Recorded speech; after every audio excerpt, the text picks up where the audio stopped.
Ohio State's Galbraith Equine Center, our veterinary champions are here for your champions 24/7, 365 days a year, providing advanced specialty care for sports horses from all stages and disciplines. Our expert team of boarded surgeons and sports medicine and rehabilitation specialists, together with veterinary cardiologists, internal medicine, and ophthalmologists, make our hospital your best resource for all sports horse performance issues. The Ohio State Veterinary Medical Center's Galbraith Equine Hospital. Call us today at 614-292-6661.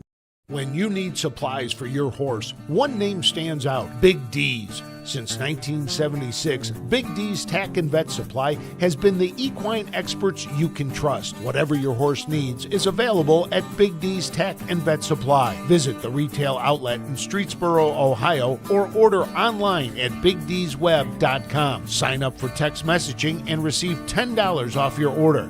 Big D's Tack and Vet Supply. Welcome back to Lorain County Fair in Wellington, Ohio. And just checking, and it does not look like No Approval Needed is nominated to the Buckeye Stallion Series, so we'll stay on the fair circuit. Just checking that out here. Good research there, Frank. I'm going to double check it just to kind of make sure.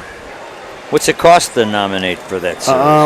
The Buckeye Stallion Series, I think, is $250 across the board. I think I was looking for my staking guide here, and I do not have my staking guide with me. It's back at the office.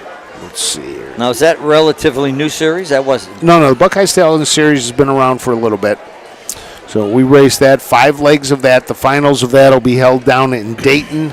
On let's take a look here and find out when the finals for that are. In fact, the Ohio Sire Stake finals will be at Dayton. The Gray Championships, if there is one, will be on September 26th. The Scarlet Championships will be on the 27th of September.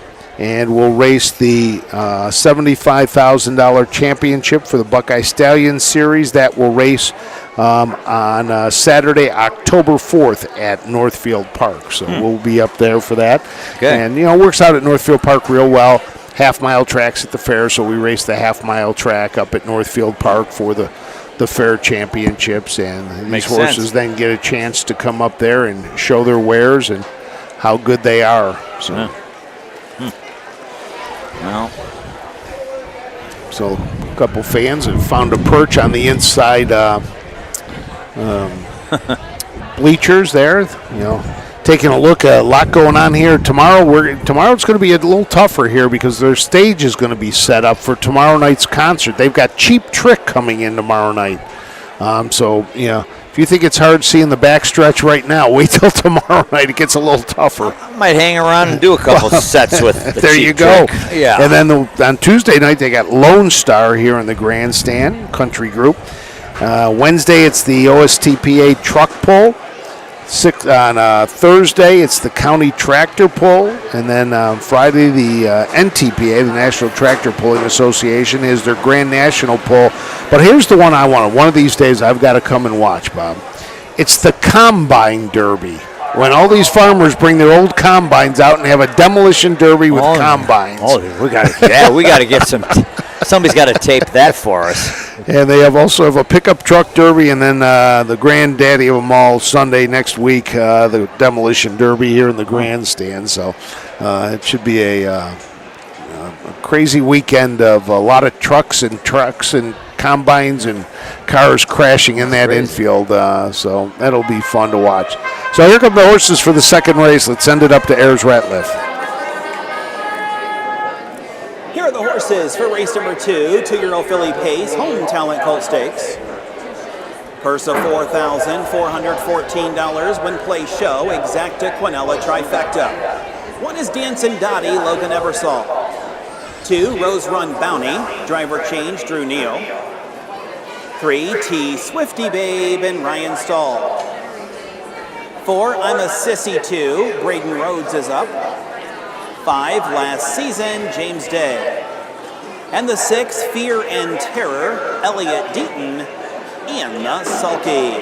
That's the field for race number 2. Again, Win Play Show. Exacta, Quinella, Trifecta Wagering. We've got Drew Neal on 2.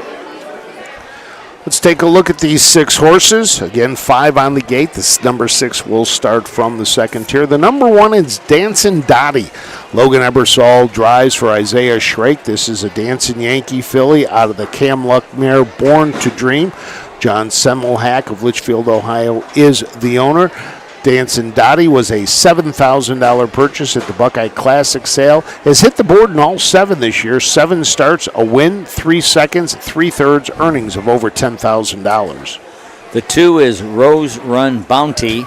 Corey Darriman trains. The pickup mount here is Drew Neal, the winningest county fair driver in Ohio this year with 75 wins, owned by the Cap Equine Estates of Youngstown. 6 starts, 1 win. That came at the Summit County Fair at Northfield. By the way, this gal brought a winning bid at auction of $25,000, so some work to do here. The number 3 is T Swifty Babe. Ryan Stahl drives and trains for Watson Harness at Tiffin. KJ Stuckey also at Tiffin. William Hart of Carmel, Maine, and N. Weininger from Tiffin, Ohio. 6 starts, has hit the board 4 times with a win, 2 seconds and a third. Was a winner 2 back at Bowling Green. Earnings of $8,700. The 4 is I'm a Sissy 2, Kimber Clegg owner. Her mom, Betty Clegg, trains. Braden Rhodes drives. Here's a bit of an overachiever. She's earned $5,400 in 13 career starts, yet to win, but she went through the sales ring for just $1,000. Those are the bargains you look for and hope that's that diamond in a rough. The number 5 is Last Season. James Day drives and trains for Power Play Racing of Medina. This is a summa cum laude who has had just an unbelievable first crop out of the Cam Luck mare More Depth. 6 starts, a win, 3 seconds. Has hit the board in 2 of the last 3, a winner 3 back at Lisbon. And in the second tier, the 6, Fear and Terror, racing for trainer Gary Martin of Jefferson, Sue Stockwell of Jefferson, Goodell of Aiken, South Carolina, and Kleinberg of New Jersey. Elliot Deaton drives. Fear and Terror cost $7,000 at the sales. Raced 4 times, a win, a second, and a third, and that victory came at Mansfield on August 3rd in 2:05 and 2. We touched base about the Buckeye Stallion Series. 2 of these horses have tried the BSS. Rose Run Bounty back on July 23rd at Northfield finished 3rd in the Buckeye Stallion Series. Last season with James Day on July 14th at Northfield came up 7th, but did pace in 1:58 and 4. Rose Run Bounty paced in 1:57 and 4 that night at Northfield. Well, second tier is not bothering the bettors. They have Fear and Terror at 7-5. Elliot Deaton is a veteran of many raceways and county fairs. He's based up at Northfield. We see him in the clubhouse in the grandstand at Northfield quite often. He was telling stories about how many bones he's broken. He should just say how many he hasn't not broken. Yeah, it'd be easier. Some cold nights at Lebanon in the wintertime, way back when. Yeah, you get that raceway no longer there. It's now Miami Valley Gaming. About 10 minutes away from the old Lebanon track. In fact, was down there at the county fairgrounds there, has just been sold to the city of Lebanon. Really? So that is going to be very interesting as that sale moves forward. This was just announced last week that the city of Lebanon had purchased the fairgrounds from the county commissioners. Now that's a training center for you guys. Training center right now, one of the biggest ones we have in the state. How many stalls do you think they have there? We're trying to calculate how many stalls. I think there's about 200 horses it can hold. So I think there's like 240 stalls down there right now. I think that's the number. So it's going to be interesting to see how that plays out over the next 3 to 6 months. the Warren County Harness Horsemen working with the county, also working with the current fair board to try to make things happen down there, make it a smooth transition of some sort. But very important to that region, especially since the location. You're 10 minutes from Miami Valley. You're about 35 to 40 from Dayton, an hour and 15 from Saddle Downs, but also you've got Hoosier Park and Lexington very close as well. Very strategic. Yes, it is. So here comes the starting gate around the turn. Let's send it up to Ayers Ratliff. Here they come.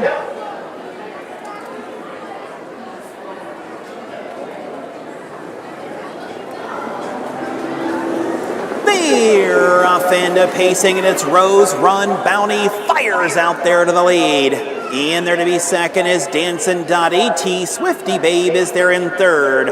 An early fourth for last season. Then it's I'm a Sissy 2, and the trailer is Fear and Terror. That's the six as they start to move up the backstretch, and out there with the lead, Rose Run Bounty, and Drew Neal is out there by 2.5. Dancin' Dottie is there in second. T Swifty Babe is third.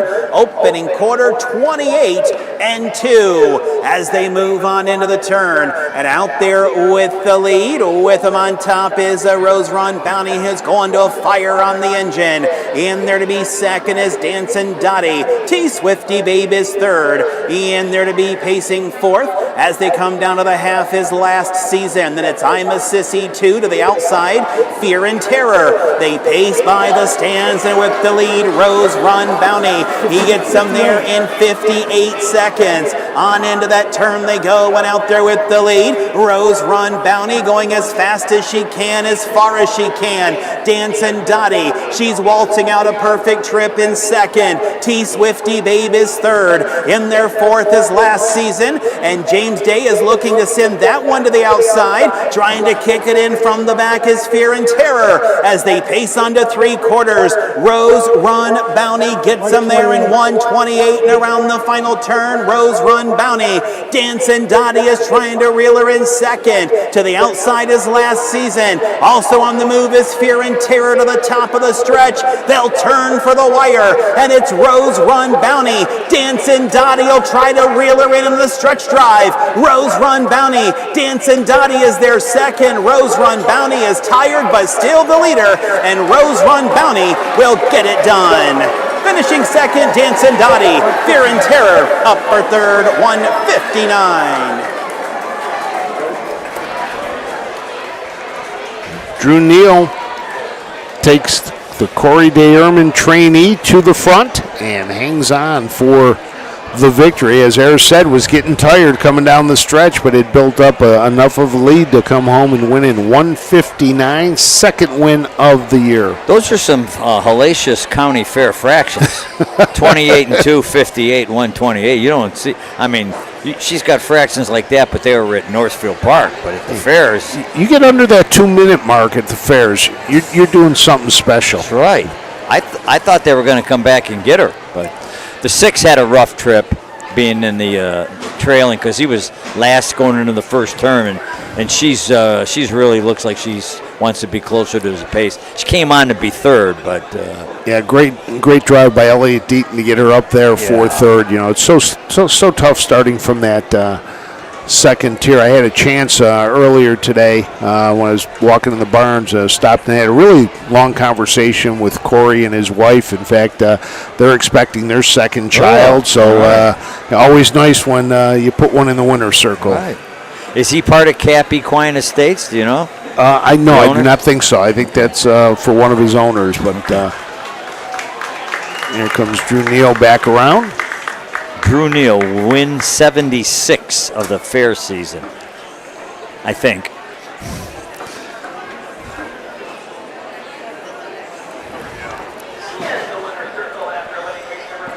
And I believe we're the Bounty, a 2-year-old bay filly by Fear the Dragon. At a Miss American Pie by Arts Place, owned by Knapp Equine Estates. Corey Day-Erman is the trainer. Drew Neal, the winning driver. Time of the mile, 1:59. This one sponsored by the Home Talent Colt Stakes. There's your winner. Pays $7.20 to come home the winner. Frank, I think this is the only fair going today, right? Yep, Racing. just today. Yep, this is all we have today. I believe tomorrow we're here, 14 on the card tomorrow. It's an 11 a.m. post time tomorrow. Breakfast racing. There you go. And then from there it's off to, I believe we're in Lima tomorrow afternoon or tomorrow evening, 6:30 post time in Lima for racing. Okay. Here's the rundown. 5th. I'm a Sissy 2, 6th. Last season 4th. Fear and Terror was 3rd. 215, 643, 28 and 2, 58, 128. The mile time 159. So there you go. There it is, your winner, Rose Run Bounty. Second, Dancin' Dottie. And third, Fear and Terror. Winner pays $720. We'll take a break, and when we come back, it'll be the second of 4 divisions for our 2-year-old filly trotters when we return to Wellington, Ohio, and the Lorain County Fair.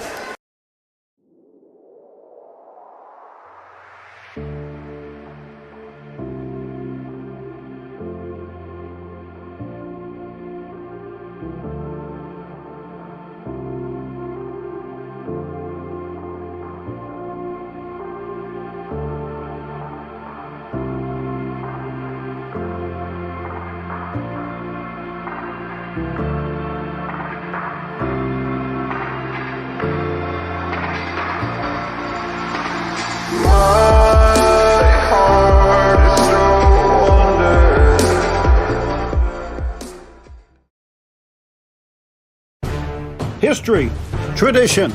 For over 100 years, 2- and 3-year-old trotters and pacers have started their careers on the tracks of the Home Talent Colt Stakes.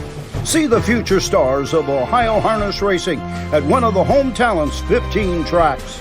The stars of tomorrow are racing at a track near you today. The Home Talent Colt Stakes. You can't win them if you aren't in them. Make summer memories this year at the Ohio County Fairs. The Ohio Harness Horsemen's Association will be live streaming every race this year, and we want you to be there. Be a part of the excitement with the 2025 Ohio County Fair Racing Passport. Stop by the OHHA broadcast location in the grandstand to pick up your passport and stamp. Get stamps at every fair you attend. Prizes will be awarded to those that attend the most racing programs. Get your passport at the first fair you attend or call the OHHA office at 614-221-3650. Harness Racing, the fastest ride at the fair. Welcome back to Lorain Ohio County Fair. Now we're in Wellington, not Lorain, Ohio, but the Lorain County Fair. And, Wellington, home of the Spirit of 76 Museum. I didn't know that. Every time you walk in. Now, what is the Spirit of 76? Do you remember that? No. I saw the movie 1776. Okay. Oh. Remember that painting, Spirit of 76? You got the drum player, the one carrying the flag. That's and that? it? That's Okay. it. Was painted by Archibald Willard, who lived here in Wellington. How about that? There you go. At Jefferson, we found out that's where the caution sign, the caution light on a traffic light was invented. There you go. How about that? By the way, you know who's from Lorain County? There's a lot of people. Big name in sports, both thoroughbred and harness. Ooh, thoroughbred and harness. Amateur driver, too. One of the most recognizable names in professional sports. I'll give you a hint. Baseball. And a driver? Amateur driver. Lou Groza.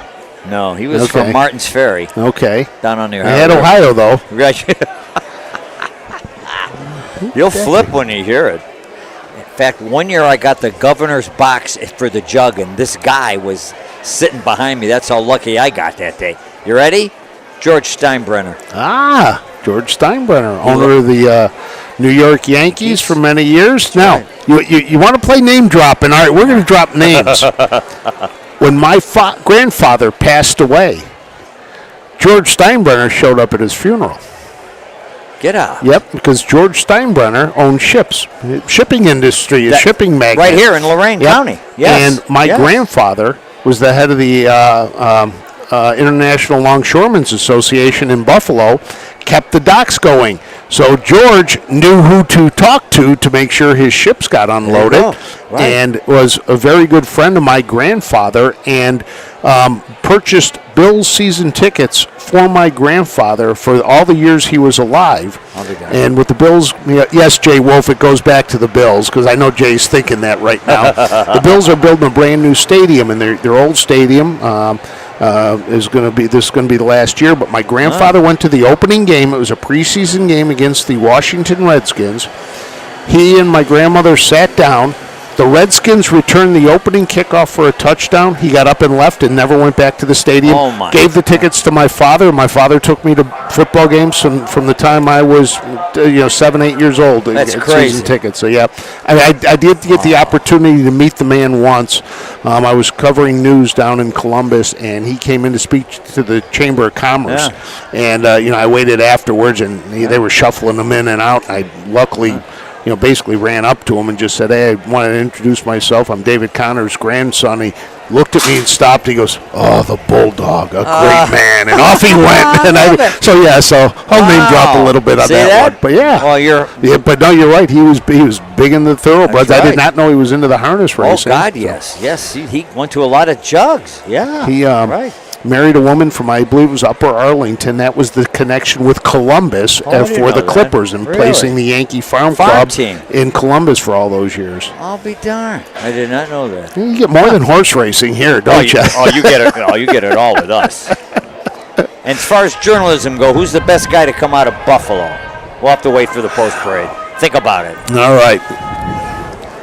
Here are the horses parading onward for race number 3, William Fees Jr. Memorial 2-year-old filly trot. Purse of $3,792. 1 is Betsy Ann Ammon Hirschberger. 2, Dublin's Delilah Emmanuel Miller. 3, Money Out the Window Elliott Deaton. 4, Bianca. Driver change Braden Rhodes.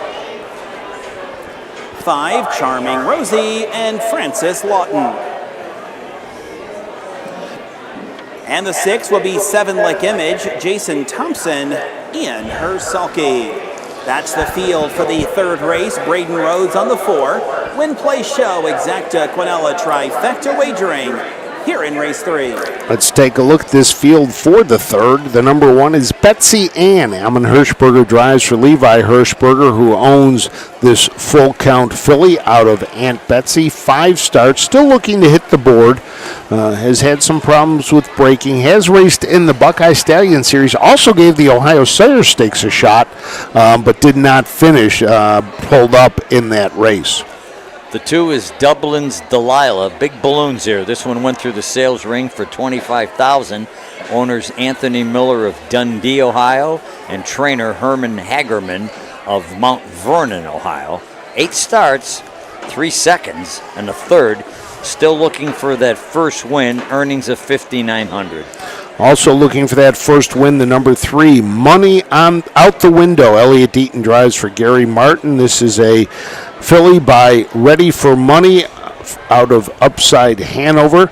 Gary Martin along with B. Kleinberg and Racing and Mr. Tridente of Ashtabula owns 6 starts, 3 seconds, and a 3rd. $23,000 purchase at the Buckeye Classic sale. The 4, Bianca, through the sales ring for $9,000. Kimber Clegg, Metamoris, Pennsylvania. Is that how you say that? Betty Clegg trains. Nick Clegg was going to drive, but Brandon Rhodes will now do the driving. Busy Horse, 14 starts, still a maiden, 3 seconds, a 3rd, $7,500 in earnings. Has developed some braking issues lately. The number 5 is Charming Rosie. Francis Lawton will drive, train, and own the muscle through it. Filly, 4 starts, still looking to hit the board. Talking about it, braking problems. Last 3 starts has made breaks.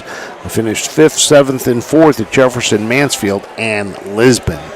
And in the second tier, number 6, 7 Lick Image, a $14,000 sales purchase for Wayne Mast of Dundee, Callum Racing of Chagrin Falls, Scott Cox trains, Jason Thompson drives. This is the only winner in the race, and that came back at Bucyrus on July 17th.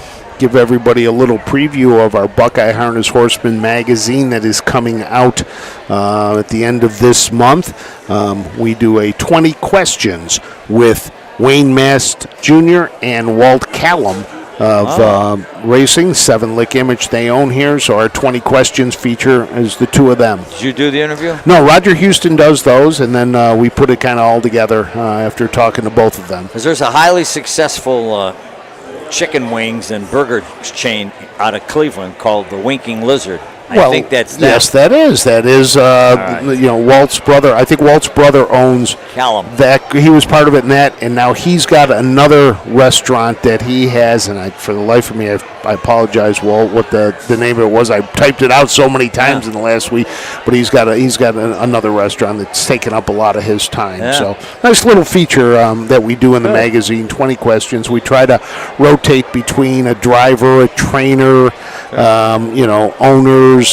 And somebody else in the industry. I think not this issue, the previous issue, it was with Kenny Livengood, the announcer up at Cleveland, did 20 questions with him, I think it was. So I did a couple fairs with Kenny. Very good. He's a very talented boy on the mic and in the... Oh, yeah. And I'll tell you, if you want to read some of Bob's stuff, we have partnered with PressPros Magazine.com. It's kind of like a Sports Illustrated website, and they, with our partnership, are starting to cover Ohio harness racing. And anytime you can get 2 Hall of Fame writers writing for you, you're doing something right. Yeah. We've got you handling the Cleveland area, and we got Hal McCoy, the former Dayton Daily News, followed the Cincinnati Reds during their Big Red Machine time, writing some stuff down south. So, great writing. The piece you did on the young man working for the stable, Harris. The opening line in that story grabs you, and then you read through it. It's just a wonderful piece, and I can't wait to read the next one you just sent yesterday. So we get set to go. The starting gate is started. Let's send it up to Ayers Ratliff for the third. Here they come.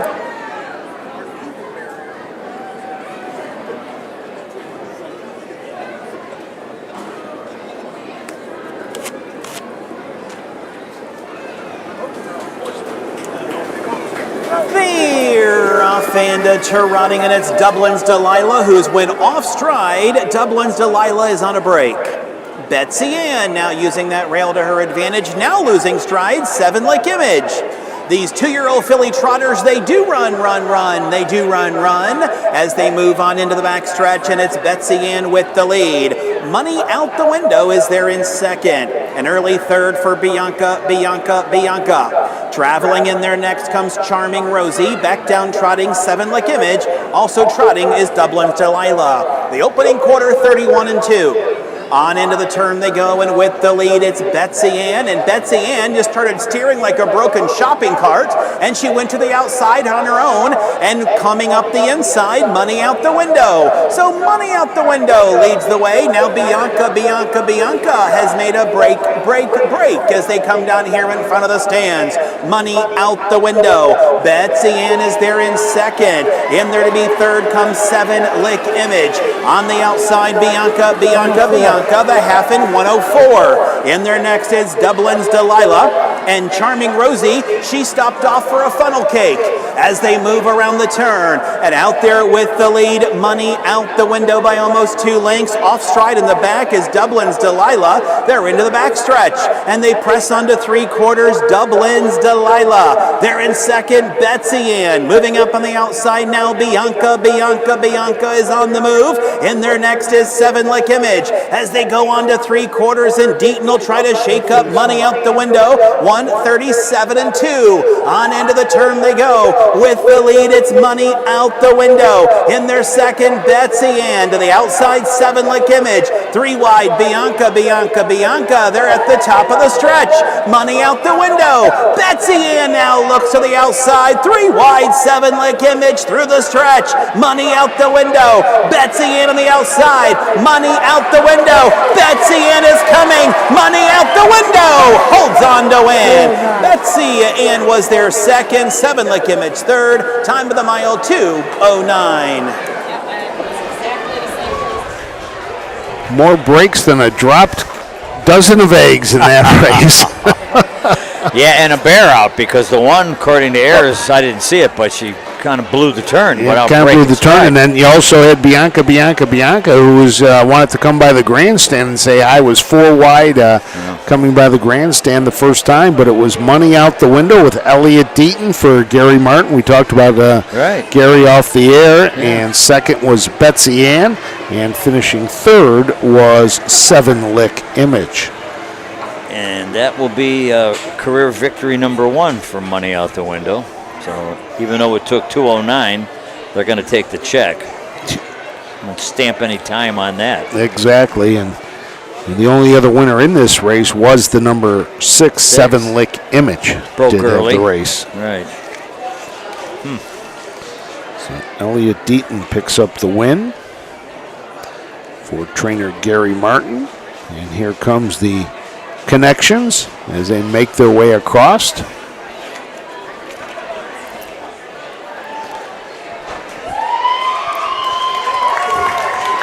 Big round of applause for our winner. Third race, the 3, Money out the window. 2-year-old Brown Filly by, ready for Money. Out of Upside, Hanover by Muscles Yankee. Oh my GW Martin, B. Kleinberg Racing, Mr. D.E. Tremonti. Gary Martin is the trainer. Elliot Deaton, the winning driver, 2:09. This the William Fees Jr. Memorial. Do note there is an objection here in race 3. The driver of the 4 has claimed an objection against the 1. The driver on the 4 is saying the 1 interfered after the quarter. So we'll wait to find out if there's any placement changes that will happen because of that. Bianca, and Braden Rhodes has filed an objection against Amon Hirschberger, who is driving the number 1, Betsy Ann, for interference around the quarter. I don't know where they finished. Do you know? I don't have the order of finish. Betsy Ann finished second, so that could affect the placings. All right. Bianca was 4th. Okay. You know, it's fun. We had somebody comment on Facebook. It's kind of tough to see the back stretch. Well, yes, it really is with everything out there, and we understand that. You can only go so high in these stands, and you know, that's one of the things with regarding Frank, fairgrounds. we need a drone. A drone would be nice. A drone with a camera. A drone would be nice. As you can see from our shot there, we've got trailers, we've got tents. Like I said, wait till tomorrow, everybody. Right in front of the grandstand, we're going to have a big old stage out there. As Cheap Trick will probably be rolling in at some point this evening, I would think, with their stage setup, unless they're playing somewhere else, and then they'll be working on that stage early in the morning and then possibly during the racing. So we are waiting for the results to come in regarding the objection. Talking about stages, I remember in the old days, 70s and 80s, covering the Ohio State Fair races when there was a track at the fairgrounds. And I'm covering the races from the press box, and they had to tell the guy to quit tuning his drum kit as the horses were warming up. Now, maybe you'll remember this. You might have been around for this. I'm not sure. Okay. But the OHHA has recently come into possession of the Governor's Cup Trot Trophy from 1931. Were you covering that race? Frank, I was born the last great year of Cleveland sports, 1948. But I was there in 31. Let's go up to Ayers. after the quarter. Due to that interference, the 1 Betsy Ann will be placed behind the 4, and it's a new call here in race number 3, as the 1 was disqualified, finished second, placed 4th. New call is a 3-6-4, 3-6-4 new call here in race 3. So with that, you now have your winners money out the window. 6, 7-lick image is 3 placed 2. You have number 4, Bianca goes 4 placed 3. Betsy Ann goes 2 placed 4. Dublin's Delia 5th, and Charming Rosie goes 6th. Well. So there is the new order of finish for race number 3. That is now official. 31-2, 104, 137-2, and 209. So 2 of the breakers end up getting second and third money. There you go. So there you go. There's your results from race 3. We'll take a break, and when we come back, we'll have 5 to go behind the gate for the 2-year-old Philly Pacers, the second of 3 divisions, when we return to the Lorain County Fair right after this. Midland Acres is proud to stand the prominent stallions, TCI, Long Tom, Ready for Money, Monty Mickey, Summa Cum Laude, and Bit of a Legend. With such great pedigree and speed in the stallion barn, Midland Acres will provide a diverse group of top yearlings in the sale ring for 2025. Visit us this fall at our consignments at the Blooded Horse Sale on August 26th, the Ohio Select Jug Sale on September 12th, and the Lexington Select Sale on September 29th through October 3rd. Let Midland Acres' experience in the industry lead you to the winner's circle.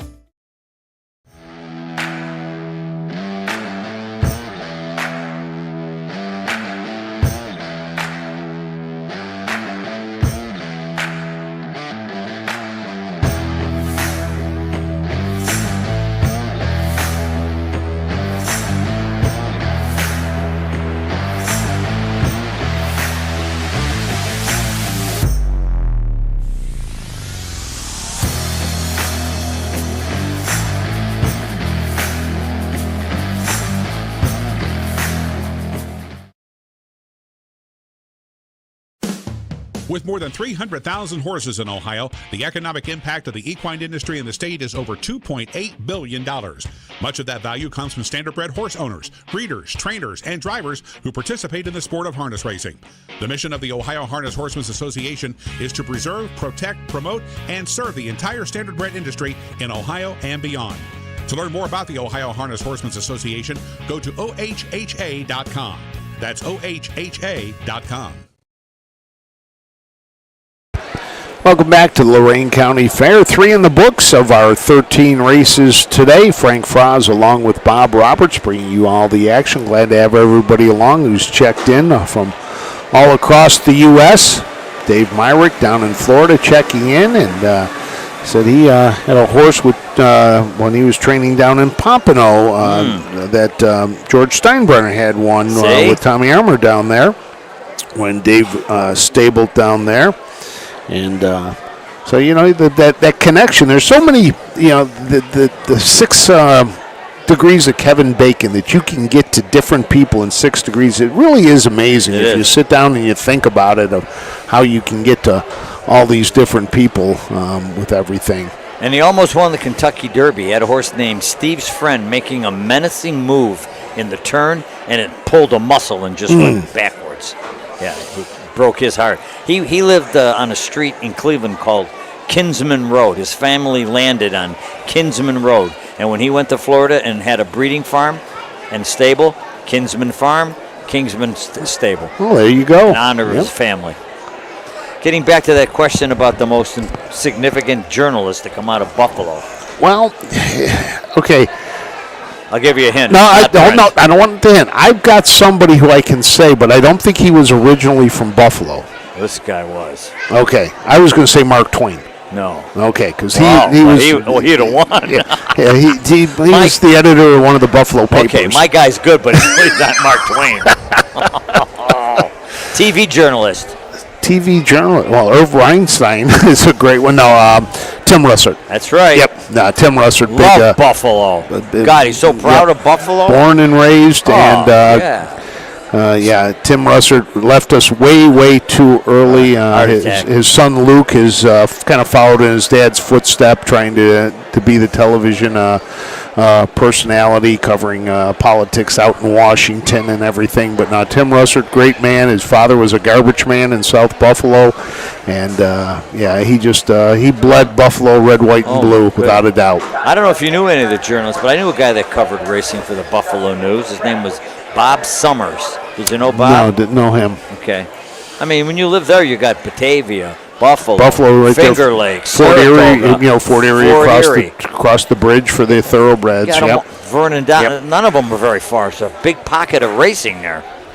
In fact, I was just at I was up in Saratoga this past. In fact, a week ago today, I was up there for a conference in Saratoga, the Saratoga Racing and Gaming Conference. They had the chance to meet some of the people from Batavia Downs. They were there as well, and just one of those conferences you go to, and you hope you come back with something. And the big buzz was iGaming, and that's the big buzz right now. Is what.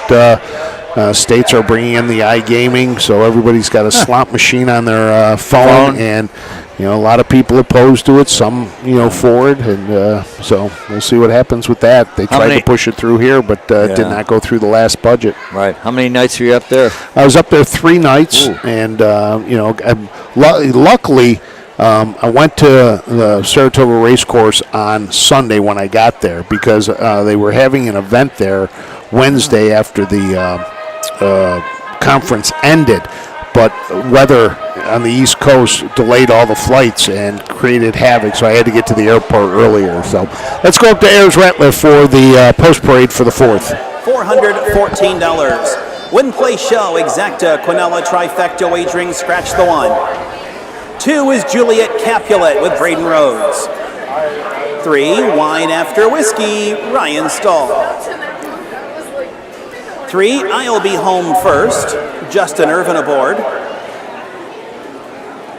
5 is Coco Motion, Emmanuel Miller. And the 6, Marcy is a keeper, Drew Neal in the sulky. That's the field for race number 4, scratch the 1, win, play, show, exacta, Quinella, trifecta, wagering here in the 4th.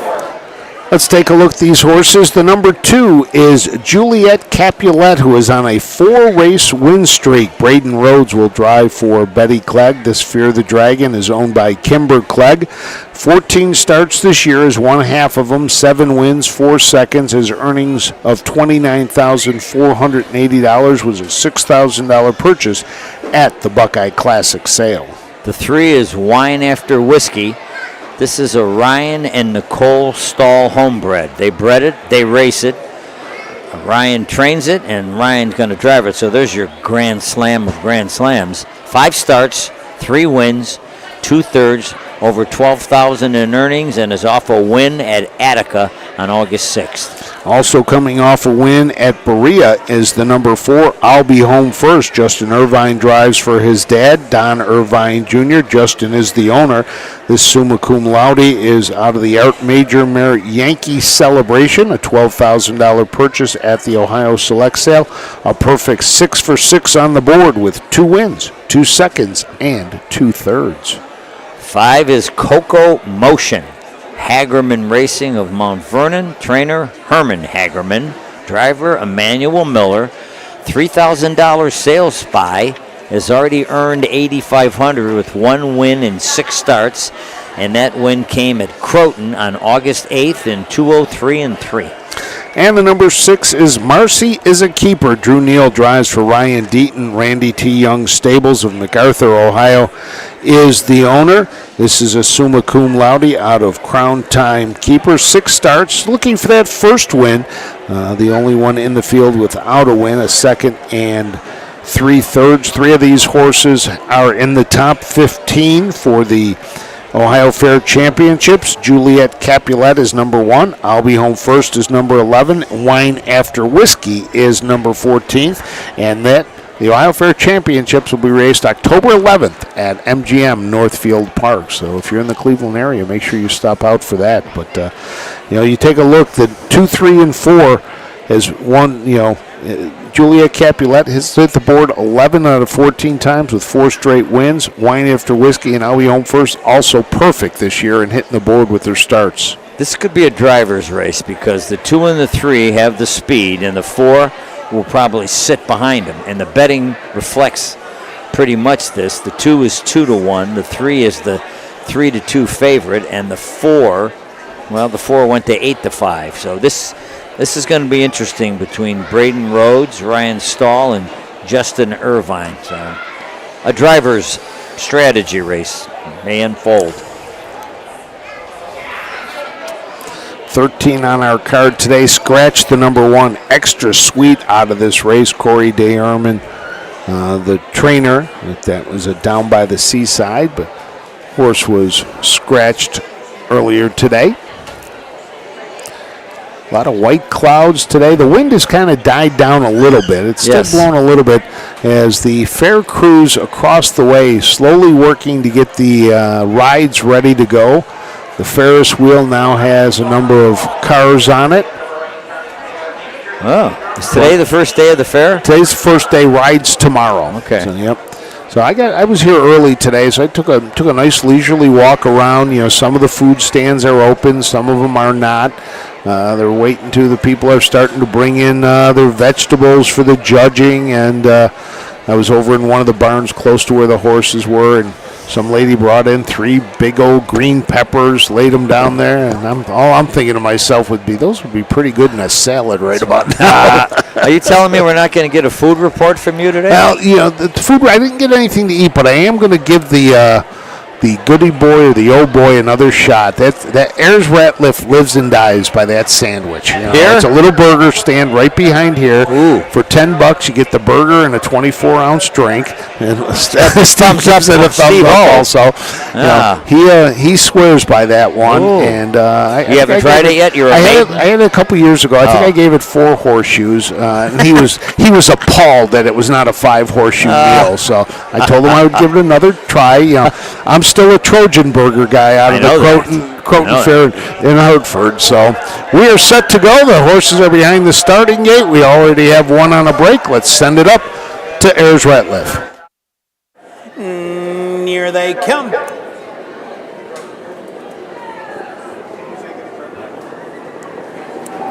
Juliet Capulet behind the others. They're off and pacing. I'll Be Home First goes out there looking for the lead. Wine After Whiskey is there in second as they will move around the turn. Off stride to the outside, Coco Motion. In there to be next comes Marcy as a keeper, and Juliet Capulet is there as they now move into the backstretch. I'll Be Home First, and Justin Irvin is out there and on the lead. In their second, Wine After Whiskey. Marcy as a keeper is their third. Juliet Capulet is fourth, and the trailer Coco Motion the opening quarter in 30 3/5. On into the turn they go and out with the lead. I'll Be Home First. In their second, Wine After Whiskey. Juliet Capulet is now cranking it up on the outside. In there at the rail comes Marcy as a keeper in the trailer. Coco Motion moving down here to the halfway mile mark of the race. I'll Be Home First. Juliet Capulet is on the outside to press the issue.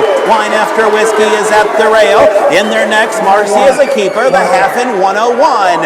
On into the turn they go and out there with the lead. It's I'll Be Home First. In their second, Wine After Whiskey. Juliet Capulet is there in third. Pacing fourth, Marcy as a keeper with Coco Motion. Into the backstretch. On the move again is Juliet Capulet with the lead. I'll Be Home First. Juliet Capulet is on the outside there second. At the rail comes Wine After Whiskey third. 3/4, 1:30 4/5, and around this final turn, out there with the lead, I'll Be Home First. On the outside, Juliet Capulet. In there next is Wine After Whiskey. They're at the top of the lane, and down the stretch they come. I'll Be Home First. In their second, Juliet Capulet. I'll Be Home First is looking to go gate to wire. I'll Be Home First is home first. Juliet Capulet, their second. Coco Motion up for third. 2 and 1/5. 2 minutes, 1/5. I'll be home first. Did exactly that. Got it home first. Justin Irvine. Well, I thought he'd be stalking the 2 and the 3, but the 2 broke right prior to the start, correct? Yep, right as they were coming around the turn, and Braden Rhodes did an awful lot to get that horse back into this race. You know, spent a lot of energy, was able to tuck in as they passed the grandstand for the first time, but then made the moved up to second, but just did not have enough. As you know, you talked about it as a driver's race. Right. Justin Irvine, knowing he was out, what he had underneath him, and was able just take home. I'll be home first. Third win of the year. Always nice when you get to win one for your dad, I bet. Yeah, and Justin owns the horse too, so it's a real celebration coming up here. Well, yeah, especially now he's got to pay his dad. As the owner, he's got to pay his dad. That's right. That's right. Oh my goodness. Now the 2, Juliet Capulet, doesn't show any breaks. No, we can't see all the starts, but that's something out of the unusual there. Here he comes. Number 4, it's the 4, I'll Be Home First. I'll Be Home First, a 2-year-old bay filly by Summa Cum Laude at a Yankee Celebration by Art Major. Owned by Justin Irvin. Don Irvin Jr. is the trainer. And Justin Irvin, the winning driver, 2 minutes, 1/5. This one sponsored by Home Talent Colt Stakes.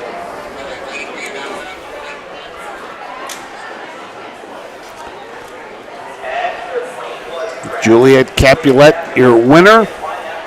Or I'm sorry, no, I'll Be Home First, the winner. Juliet Capulet was second. Rechecked up, down, a scratch, 2, 4, 1, 3, 5 on the bottom, 30 and 3/5, 101, 130 and 4/5, 2 minutes, 1/5. So Justin Irvine's day, I believe, is done. I think he will now head back to Cleveland. I mean, he had more drives, but he told a number of people that he was leaving after the 4th or the 5th. Right. So. He came off his later drives, including one for his dad in the 11th race. He was going to drive the 1 Angel in Parade. So yeah, he's heading back for Summit County and Northfield Park. They got they paid $12,000 for this horse, so he's got that back. So they think they got something pretty good here. Should be. We're going to start having the sales popping up here in another couple of weeks. The first one, the Blooded Horse Sale. We'll also have the Jug Sale, the Ohio Selected Jug Sale. That'll be in September. We'll have the Lexington Sale, Harrisburg. I think I'm missing 1 or 2. Buckeye Classic Sale I'm missing. Yep. Are there 4 in Ohio? 4 big ones? 4 big ones in Ohio. Yep. So we'll have those coming up.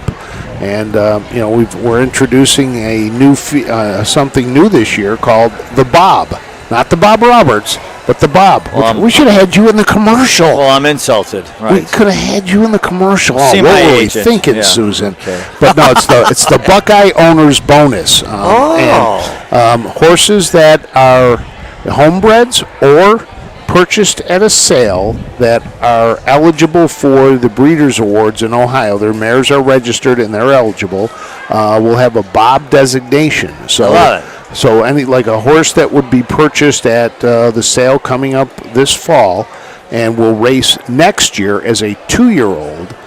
Based on the Breeders' Awards, the pool will be a half of whatever the Breeders' Awards pool are. Okay. The owner listed on November 1st will be eligible for a Bob Buckeye Owners Bonus, so they'll get a little more money. We want to make the Ohio yearlings and homebreds a little more valuable. Sure, So, I like that. Yep. That's good. You guys got all kind of bells and whistles. Well, we keep trying. Something new all the time. Ohio's a great state to race in. You got so many options. My goodness. Like we say, if you have a racehorse, we got a place for you. We got you at the fairs. We can get you the Buckeye Stallion Series. We can take you up with the Ohio Sire Stakes. What are the locations of the Ohio sales? The Blooded Horse and the Buckeye Classic are both over at Springfield. They'll take place there. The Buckeye selected jug sale is down at Pickaway County. And then the North American Standard Bred sale, which is in December, that'll be up in Mount Hope is where they will do that one. Okay. So those are the 4 locations, but if you need more information about the Buckeye Owner Bonus, check out our website at ohha.com. 4 in the books. We'll be back with number 5 from Lorain County Fair right after this. Dublin Valley Farms, home of Volstead's sire of 2024 Ohio Horse of the Year, Sugar Instead. Also standing at Dublin Valley Farms, Slay, a promising young son of Chapter 7 and Coach K Hanover by world record holder Walner. Looking for your next winner? Dublin Valley Farms and our clients are offering an exciting lineup of yearlings with current and fashionable pedigrees. Available at public auctions this year. Backed by a team that cares, Dublin Valley Farms, Fredericksburg, Ohio. The Ohio equine industry needs your help. I'm Scott Mogan, president of the Ohio Harness Horsemen's Association. With over 300,000 horses in Ohio, the economic impact of the equine industry in the state is over $2.8 billion. That means jobs that pump millions of dollars into the local economy and support thousands of families. For Ohio's equine industry to remain strong, we need to send a clear message to our legislators about the important role that the agricultural small businesses play in Ohio's economy. To do that, we need your help. PACER, the Political Action Committee for Equine Racing, helps support and inform on issues that could positively affect Ohio harness racing. Please consider a donation to PACER. To donate, visit our website at ohha.com or call 614-221-3650. Your donation will help keep harness racing strong in Ohio. Thank you for your support. Own a little and love it a lot. TheStable.ca is an award-winning fractional ownership operation. Buy as little as 1% of a racehorse and experience 100% of the thrill. TheStable.ca makes ownership easy, accessible, and affordable. Communication and customer service are at the heart of everything we do. Get started at TheStable.ca.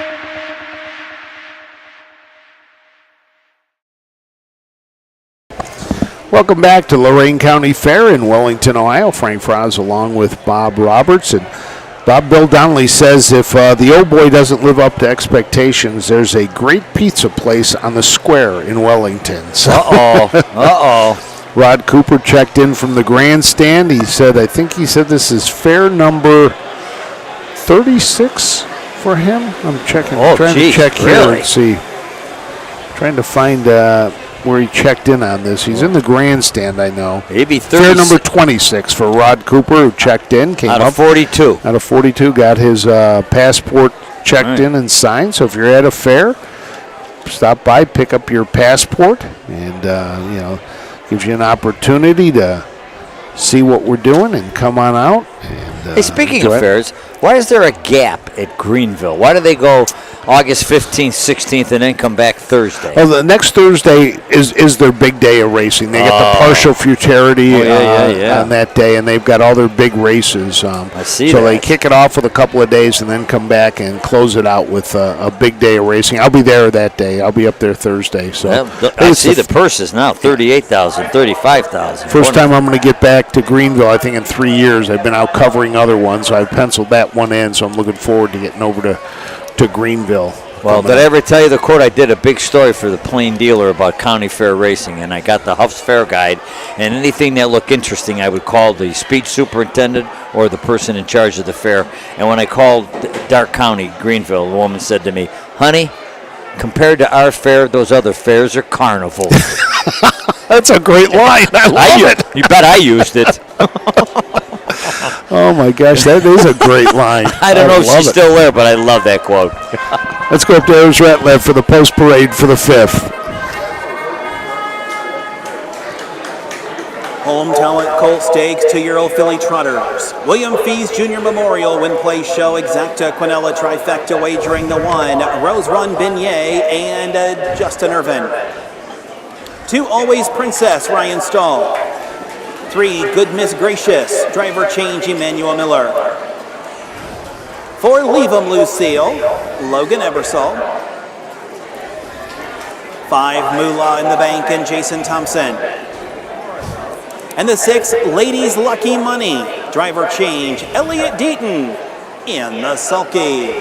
That's the field for the 5th race. Emmanuel Miller on 3, Elliott Deaton on 6.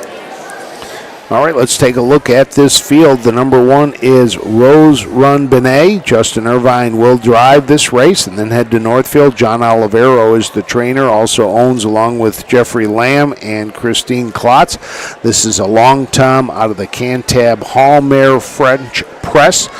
A $8,000 purchase at the Buckeye Classic sale has hit the board in 3 of the 4 starts, with a win coming back at Cortland in its very first start. The 2 is Always Princess. This is Ryan Stahl, trained and driven. Stahl owns a piece of it along with Watson Racing of Tiffin, KJ Stuckey of Tiffin, W.A. Hart of Carmel. I think that's M.E. Maine, isn't it? Yep, yeah, William that's Hart. Maine. Yeah. 3 wins and 7 starts for $9,900. Went through the sales for $11,000. The number 3 is Good Miss Gracious. Emmanuel Miller will drive for Miles Woolham and Uncle Peter out of the Muscle Hill Mare Graceful. Julianne Sweet, Miles Woolham, and Gale Racing LLC are the owners. 5 starts, a 2nd place finish this year. That came last time out in Jefferson, trotting in 2:16.1. The 4 is Raymond Crawford of Northfield's Leave 'em Lucille. Crawford trains. Logan Ebersol will drive. Still a maiden after 4 starts. Has a 2nd at Carrollton. The number 5 is Moolah in the Bank. Jason Thompson drives for Scott Cox. This in the range was a $42,000 purchase at the Ohio Select Sale. Wayne Mast Jr., Walt Callum Racing, and Scott Cox and W. Zollers are the owners. Has hit the board in 5 of 7 with a win, 2 seconds, and 2/3. And rounding out the field in the 2nd tier is the 6, Ladies Lucky Money, owned by Jason Ash of Delaware, Ohio, Jim Winsky of Marlborough, Massachusetts, and David Reed of Briarcliff Manor, New York. 3 starts, no wins. There's a driver change. Jason Thompson off, Elliott Deaton on. This one went through the sales ring for $23,000, and its closest it's come is a 3rd place finish at Scioto Downs on July 10th. Last 3 starts for Lady Lucky Money, or pardon me, last 2 is entered in the last 3 were all Buckeye Stallion series. Right. 6th place finish. Did finish 3rd in that race at Scioto Downs. Always Princess currently 11th in the Ohio Fair Championship points. And even money favored going to the post. This is 2, Always Princess. Horses are gathering up on the backstretch as we get set for race number 5. So, Bob, what else are you doing besides just these things in writing? Just enjoying things? That's a lot. That is a lot. I also, I've told you I love writing harness, but I love betting thoroughbred. So I do a little bit of both. So when you were at Saratoga, I was probably watching on TV, betting it. By the way, did you sample some of the restaurants in downtown Saratoga? Oh, yes. Yes. Did you go to Hattie's Chicken Shack? No, I didn't go to Hattie's Chicken Shack. Went to an Italian place. Panel's? No, Mikey something, which was unbelievable, and went to the Seneca, it was called. That one was very good. So, yeah, had some very good food in there. In fact, it was funny. It was said, figuring out where to go to eat, and the person we were talking to said, if you're not good, you're not going to make it in Saratoga. Everything is good here. Oh, yeah. It's a lineup of restaurants. Plus the golf course there, Saratoga National's got a great restaurant inside there. By the way, at the harness track, there's a Morton Steakhouse in the casino at Saratoga Harness. I did go to the casino, so I wanted to check that out and just see if that was good. Well, you could hit a stone between the two. Oh, yeah, you could throw exactly. a stone and hit Yeah. both racetracks from each other. So we are getting set. They are gathering up on the backstretch for the 5th from the rail out. Rose Run Benet and Justin Irvine. Number 2, Always Princess. Ryan Stahl. Number 3, Good Miss Gracious. Emmanuel Miller. Leave 'em Lucille is number 4 with Logan Ebersol. Moolah in the Bank. Number 5 for Jason Thompson.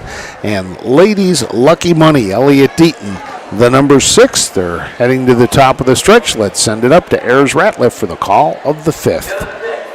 Filly Trotters. William Fees Jr. Memorial, purse $3,792, top of the stretch.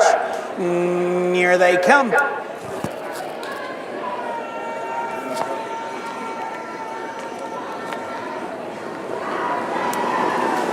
They're off and trotting. Rose Run Beignet on the inside. Always Princess on the outside. Leave 'em Lucille is there in third as they move up and around the turn. Getting away in early fourth is Ladies Lucky Money.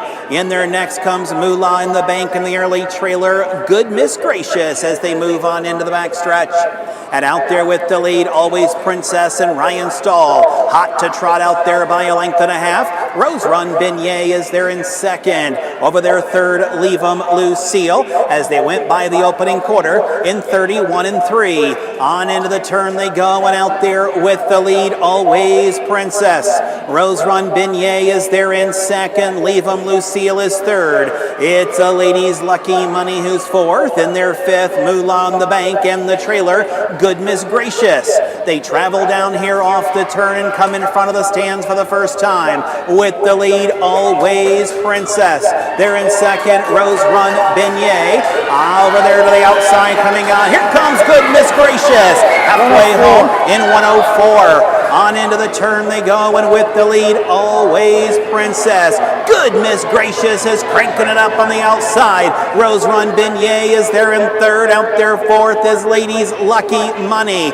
In there to be next is Leave 'em Lucille. The trailer, Moolah in the bank. Off stride to the outside, Ladies Lucky Money. So it's Always Princess who is the leader. Good Miss Gracious on the outside second. It's a Rose Run Beignet third. 3/4, 134. They'll move around the final turn. Always Princess on the inside. On the outside, Good Miss Gracious. They're going at it like Donald Trump and CNN. Moving around the turn to the top of the stretch. Always Princess on the inside. Good Miss Gracious on the outside. Princess at the rail. Good Miss Gracious. Always Princess. Good Miss Gracious. They slug it out to the line. Always Princess. Good Miss Gracious comes on to win. Always Princess was their second. Leave 'em Lucille was third. Time of the mile, 2:05.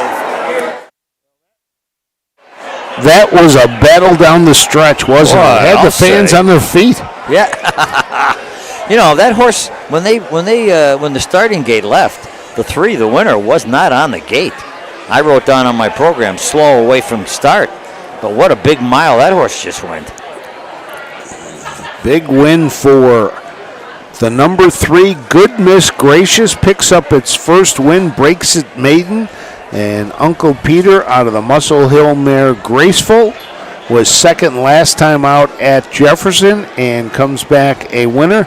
And, you know, you take a look, Bob. Yeah. 2 races back a break, 3 back a break, a scratch, 4 back a break, 5 scratch a break, stays flat, finishes second, stays flat, wins. Right.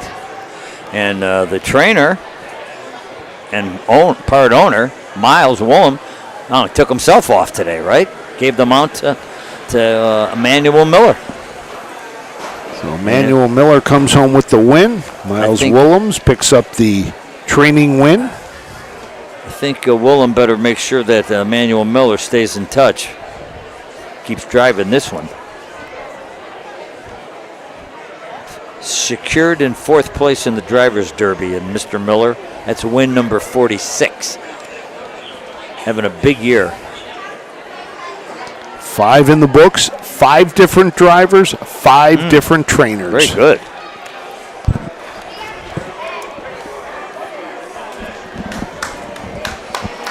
Horse will be joined in the winner's circle by a very large Doberman pincer. Look at that. Who knows? They're probably buddies running around out in the field. You never know. Now, I wouldn't know Miles Woolham if I saw him. Is he here? I do not know. Okay. 180 to win. It's the 3, Good Miss Gracious. Look at that win price. $31.80. Better and better each start at these fairs. She trotted home a winner here today in 2:05. 2-year-old Bay Filly by Uncle Peter. Had a Graceful by Muscle Hill. My Julianne Sweet, Miles Woolham, Gal Racing. Miles Woolham is the trainer. Emmanuel Miller, the winning driver. Time of the mile, 2:05. This the William Fees Jr. Memorial. 31.80 to win. Place 24.80. Right. $121 exacta. Why isn't there a show price on the one? Right, because nobody had them to show. You're right. How about there was the Quinella is 2 all. Nobody used the 2 with another horse in the race, and the Quinella pays $280. Yeah. If you bet a Quinella instead of a win ticket, you want to go on the rides now. Maybe. Get the rundown from Ayers. $121.60.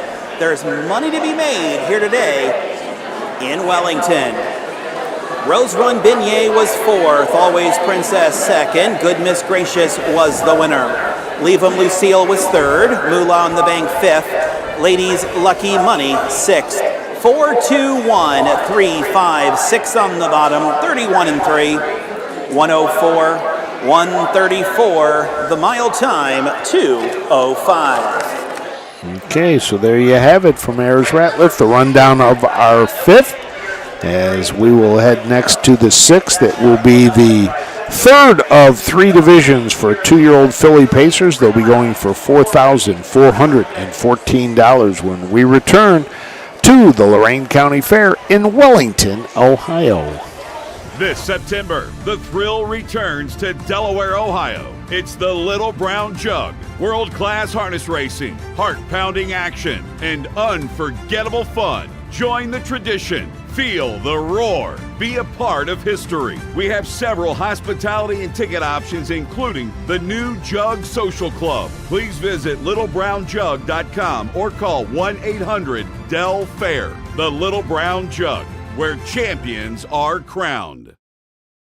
In Ohio, Hickory Lane Farm has the stallions you are looking for, like What the Hill, Uncle Peter, and In Range, as well as Branded by Lindy, Jug winner Luz Pearlman, Racing Hill, and Guardian Angel Oz.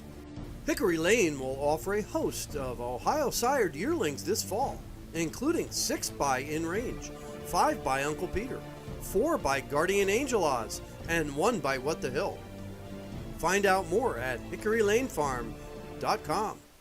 At Ohio State's Galbraith Equine Center, our veterinary champions are here for your champions 24/7, 365 days a year, providing advanced specialty care for sports horses from all stages and disciplines. Our expert team of boarded surgeons and sports medicine and rehabilitation specialists, together with veterinary cardiologists, internal medicine, and ophthalmologists, make our hospital your best resource for all sports horse performance issues. The Ohio State Veterinary Medical Center's Galbraith Equine Hospital. Call us today at 614-292-6661.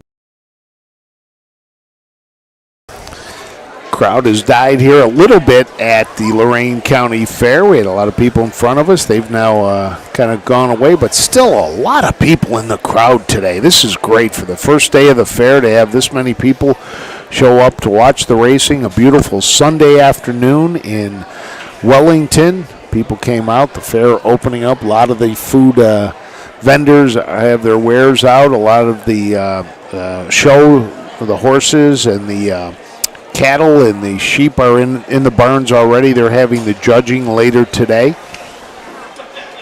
So first days of fairs are always a lot of fun when you're at, as they're setting it up and seeing what's going on. I think the first time I came to Wellington, I was probably 16 years old. I came with a friend of my father's. He had a large family, and they had a store here called the Number 10 Can Store. That's like if you had 8 or 9 kids, you come here and you buy these enormous cans of corn and green beans and all the kind of foods. It's a big warehouse full of Number 10 cans. Costco before it was Costco. There you go.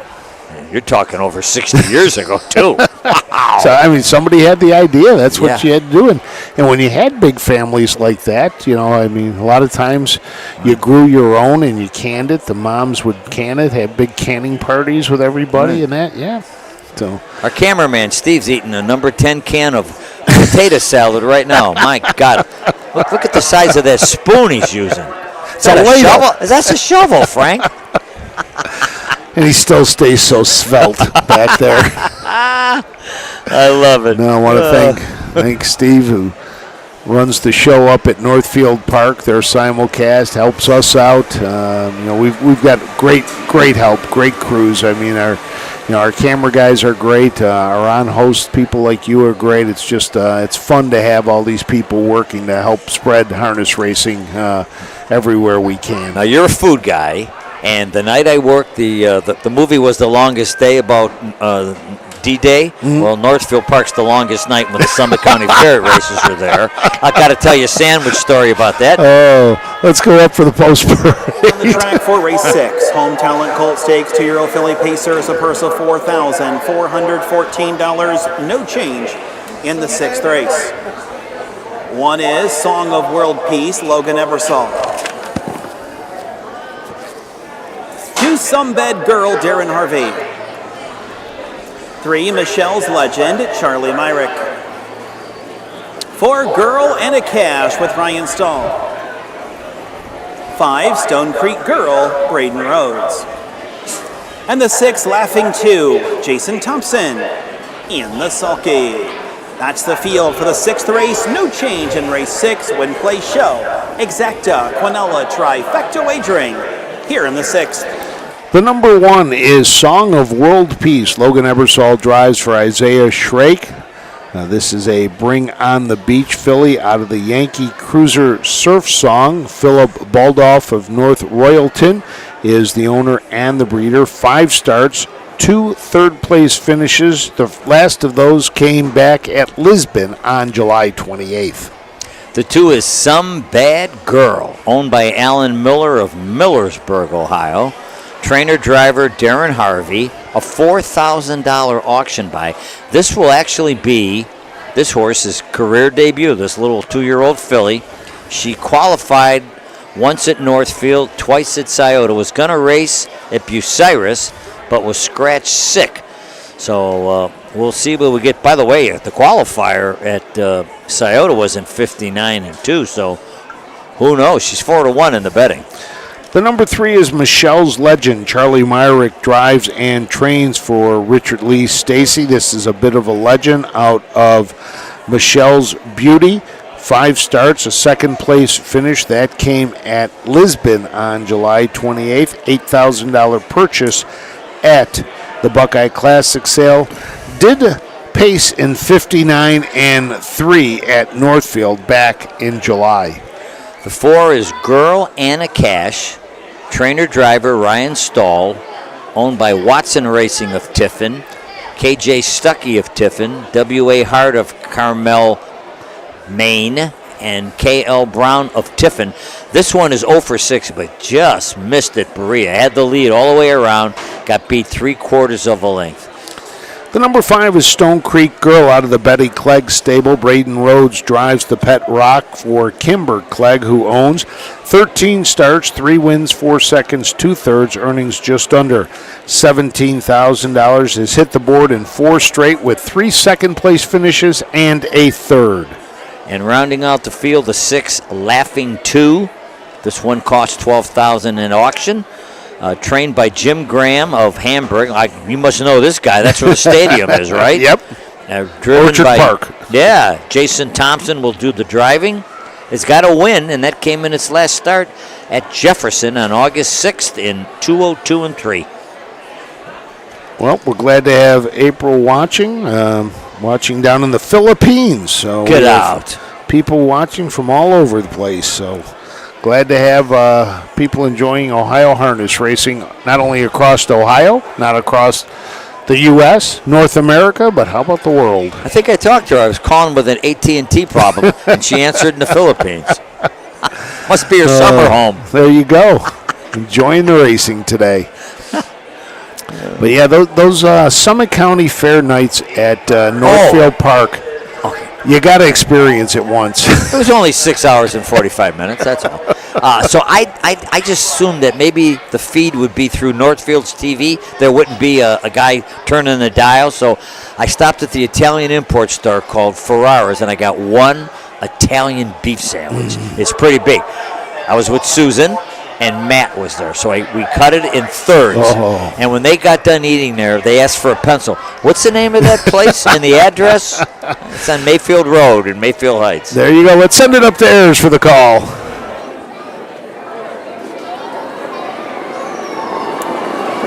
They're off and pacing, and it's Girl and a Cash shoving an early nose on top on the outside, Stone Creek Girl.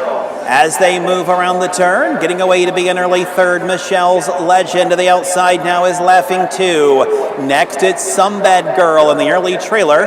That's Song of World Peace. As they move on up the backstretch, and now here comes Laughing 2, and she is on the fly on the outside, and Laughing 2 moves up to get the lead. Girl and a Cash is there in second by the opening quarter in 29 3/5. On into the turn they go, and out there with the lead, it is a Laughing 2 in their second. Girl and a Cash pacing third, Stone Creek Girl.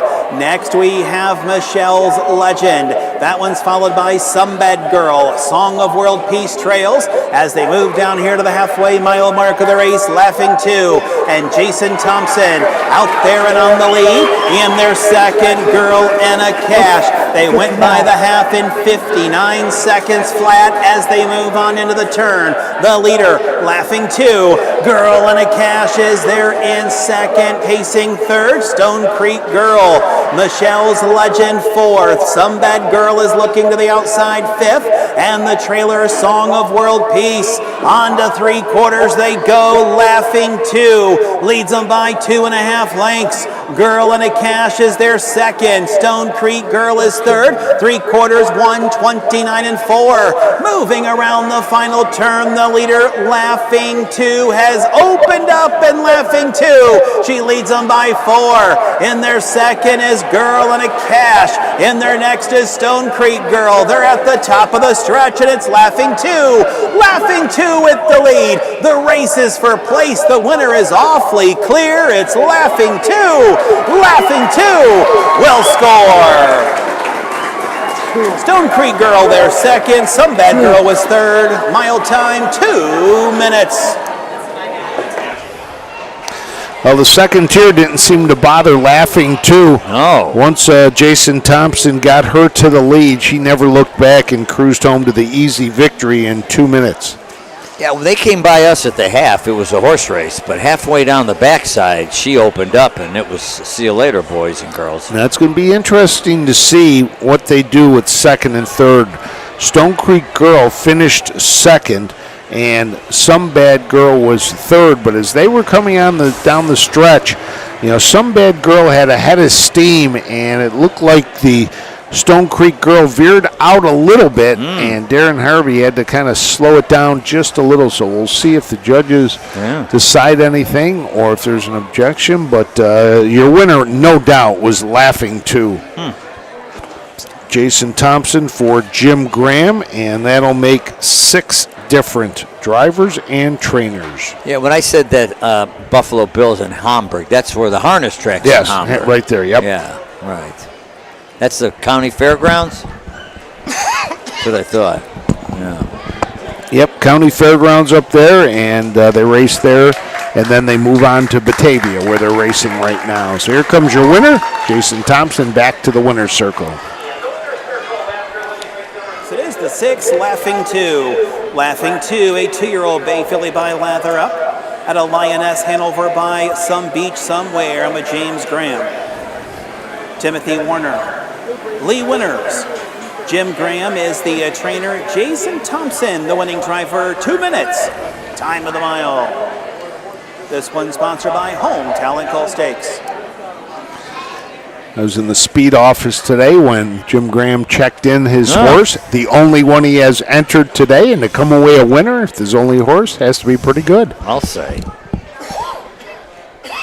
Check for couple thou. Well, this horse came to life at Jefferson, and that's 2 in a row. And fast for 2. 6-5-2 official. So it is official. They did not make any change. Oh, yeah, 6, 5, and 2. So your rundown. We'll get that from Ayers in just a second. But we've got it Laughing 2, Stone Creek Girl, Some Bad Girl. And then completing the super, the number 4, Michelle's Legend. Another nice payout of $11.60 for the win. Third, Michelle's Legend 5th. Girl in a Cash was 4th. Stone Creek Girl 2nd. Laughing 2, the winner. 6-3-5-4-2-1, 29-3, 59, 129-4. The mile time, 2 minutes. So there you have it for the 6th. Next up will be the 7th with the 4th and final division of the 2-year-old fillies, and then with the 8th race, we move on to the sophomores fillies who are here today, the 3-year-olds, when we return to the Lorain County Fair. Cool Winds Farm is one of Ohio's premier standardbred breeding farms. Cool Winds stands the popular Dancin' Yankee, Jug winner Southwind Aussie, and the royally bred Western Fame. Cool Winds Farm is proud to present our yearling consignments at the Ohio Selected Jug Sale at Pickaway on Friday, September 12th, and at the Standardbred Horse Sale in Harrisburg during the cool winds of November. Who feeds your need for new ideas for your family's best farm future? Ohio Farm Bureau. We work with our members to shape ag policy that will positively impact our industry. Farm Bureau is advancing business solutions to give you a competitive advantage. We help you gather information to stay ahead of important topics and technologies. Plus, Ohio Farm Bureau creates opportunities for growth. Ohio Farm Bureau, feeding your need for new ideas. Own a little and love it a lot. TheStable.ca is an award-winning fractional ownership operation. Buy as little as 1% of a racehorse and experience 100% of the thrill. TheStable.ca makes ownership easy, accessible, and affordable. Communication and customer service are at the heart of everything we do. Get started at TheStable.ca.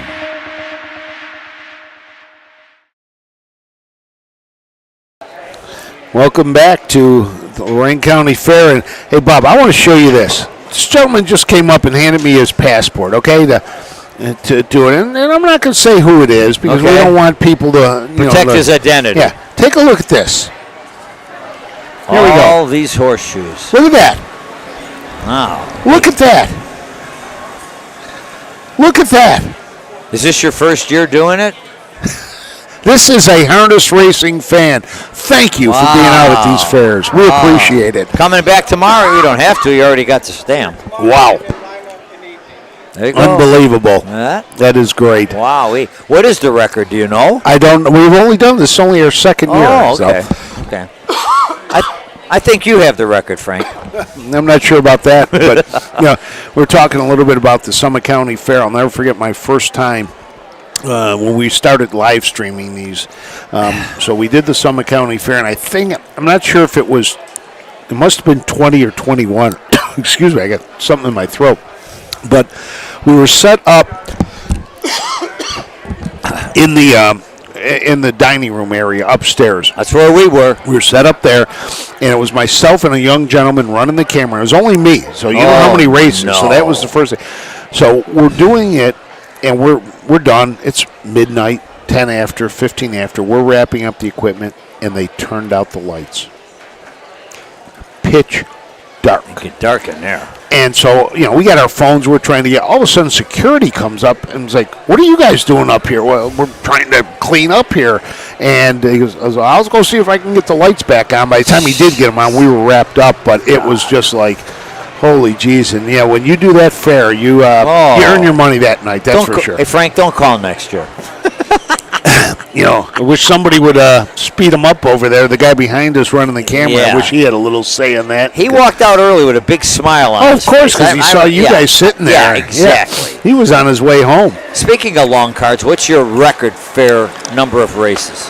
One card. Oh, it would have had to been Summit County. I think it was 24, something like 24? Yeah. We did 19 that night. I think we did Delaware. I think we've done 21 at Delaware in a day. Delaware. But at Delaware, we switch off. We kind of do a couple people here, a couple people there. We kind of try to switch people off. And They used to do the Summit County Fair on a Sunday, and we would have like 15 or 16 races and then come back and do a night card. We'd have 30 races at Northwood. Oh, my. Yeah, that's how it used to be. That's just crazy. Well, it was me and Susan that night.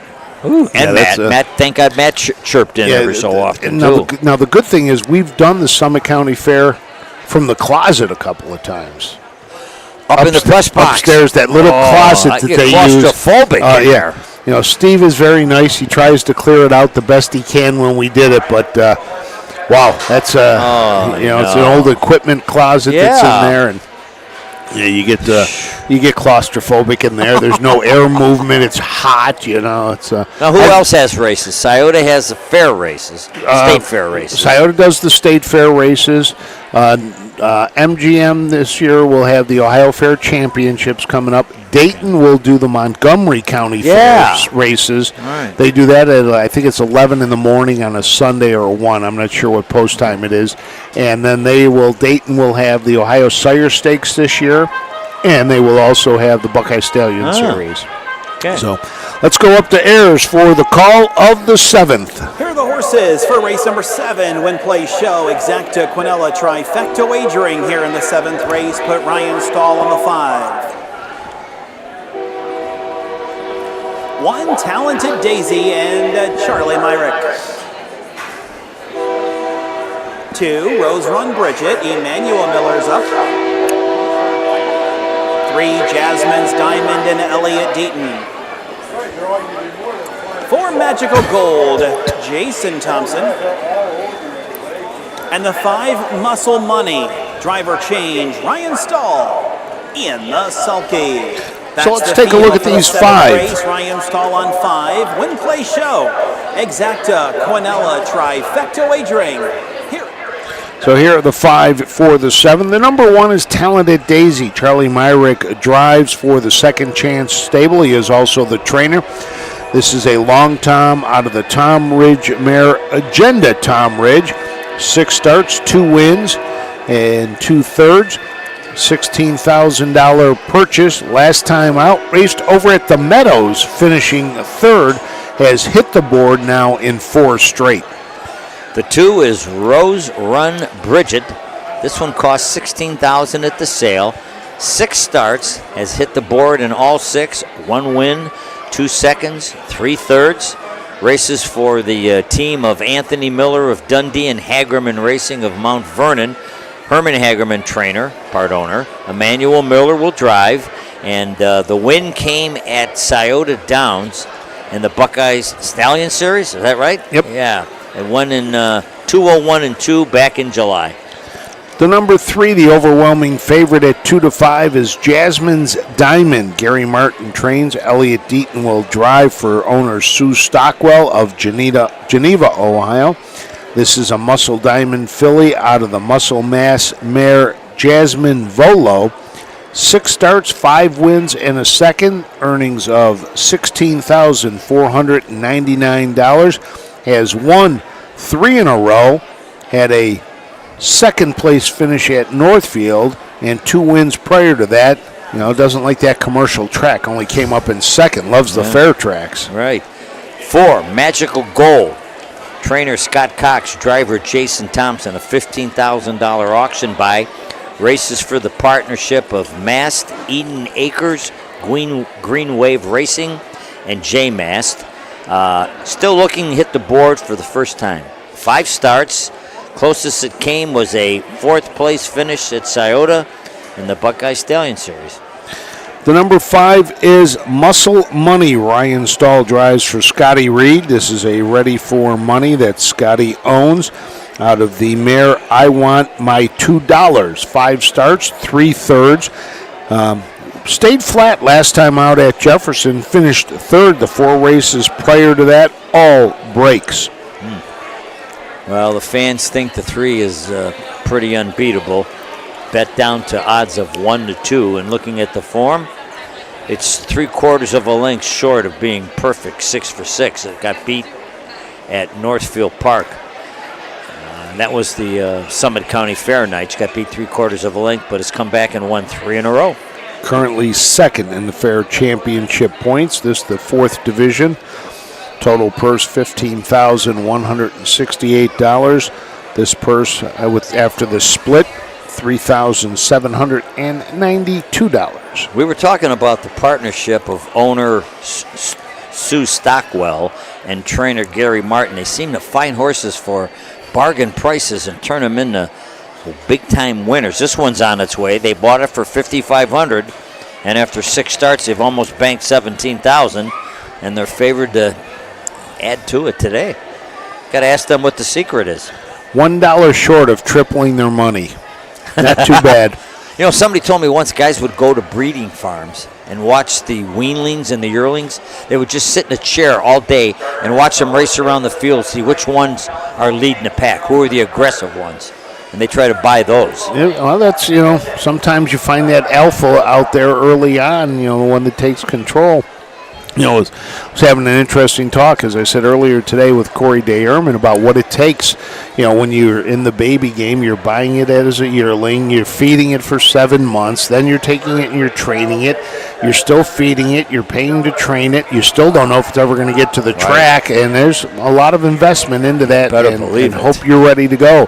And we are ready to go with the 7th. Let's send it up to Ayers Ratliff.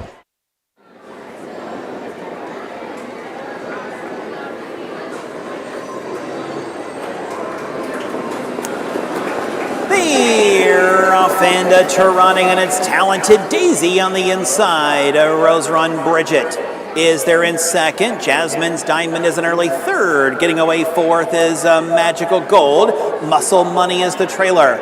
They will now straighten up into the backstretch where Rose Run Bridget muscles up to get the lead. In there to be second, Talented Daisy. Jasmine's Diamond is gapping early on in third. In there fourth, Magical Gold. The trailer, Muscle Money.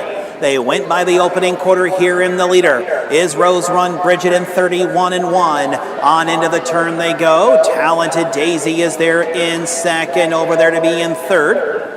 As they move around the turn is Jasmine's Diamond. Next is a Magical Gold and the trailer, Muscle Money.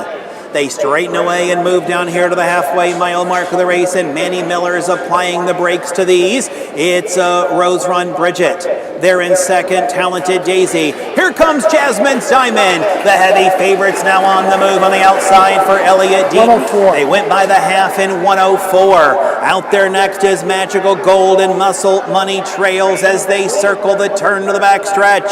Rose Run Bridget with the lead. Jasmine's Diamond is on the outside. She is inching up closer. Following her is Magical Gold. Inside Talented Daisy. Muscle Money trails. Continuing to 3/4 where Rose Run Bridget maintains the lead. On the outside second is Jasmine's Diamond. 3/4, 1:35-4. On into the turn they go. The leader Rose Run Bridget. Outside Jasmine's Diamond. Magical Gold is third. They're at the top of the stretch and trying to hold on. Rose Run Bridget. She fights for her life on top. Outside Jasmine's Diamond. Bridget at the rail. Jasmine on the outside. Rose Run Bridget. Jasmine's Diamond is still coming. It's Jasmine's Diamond on the outside. Getting up to get there. Rose Run Bridget second. Tight for third. 2:06. Jasmine's Diamond does it again. That's 4 straight. And Bob, you take a look at this. She only does what she needs to. She wins by a neck there. She won by a length, ahead 3/4. She knows where the line is. It's a good point. She's not going to overexert herself. Right. No, you're right. Just measures the opponent, and that's it. And she's done this for 3 different drivers, too. Donnie Irvine, Justin Irvine, Elliott Deaton. Everybody's getting their shot with her. Very nice. Jasmine's Diamond comes home, and that gives us our first double. Elliot Deaton picks up the win, and Gary Martin gets his second. That's right. And for Gary Martin, that's 22 winners on the year. 1, 2, 3, 4, 5, 6, 7th in the standings. His next hurdle would be Herman Hagerman at 30. She came charging up the outside as they came by the stands the first time and, parked the rest of the way and knew exactly where that line was and what she had to do to get there first. Stu Stockwell driving over in the golf cart. There we go. And she will greet Elliot Deaton.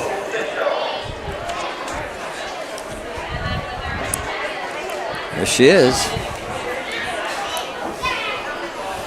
And here comes your winner, Jasmine Diamond, the 2-year-old by Muscle Diamond out of the Muscle Mass mare, Jasmine Volo.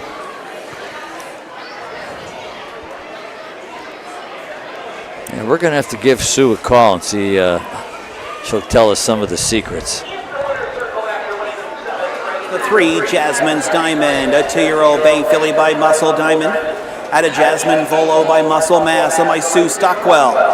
Gary Martin is in for a training double, and Elliot Deaton a driving double thus far today. A Deaton double here on the card. Time of the mile, 2:06.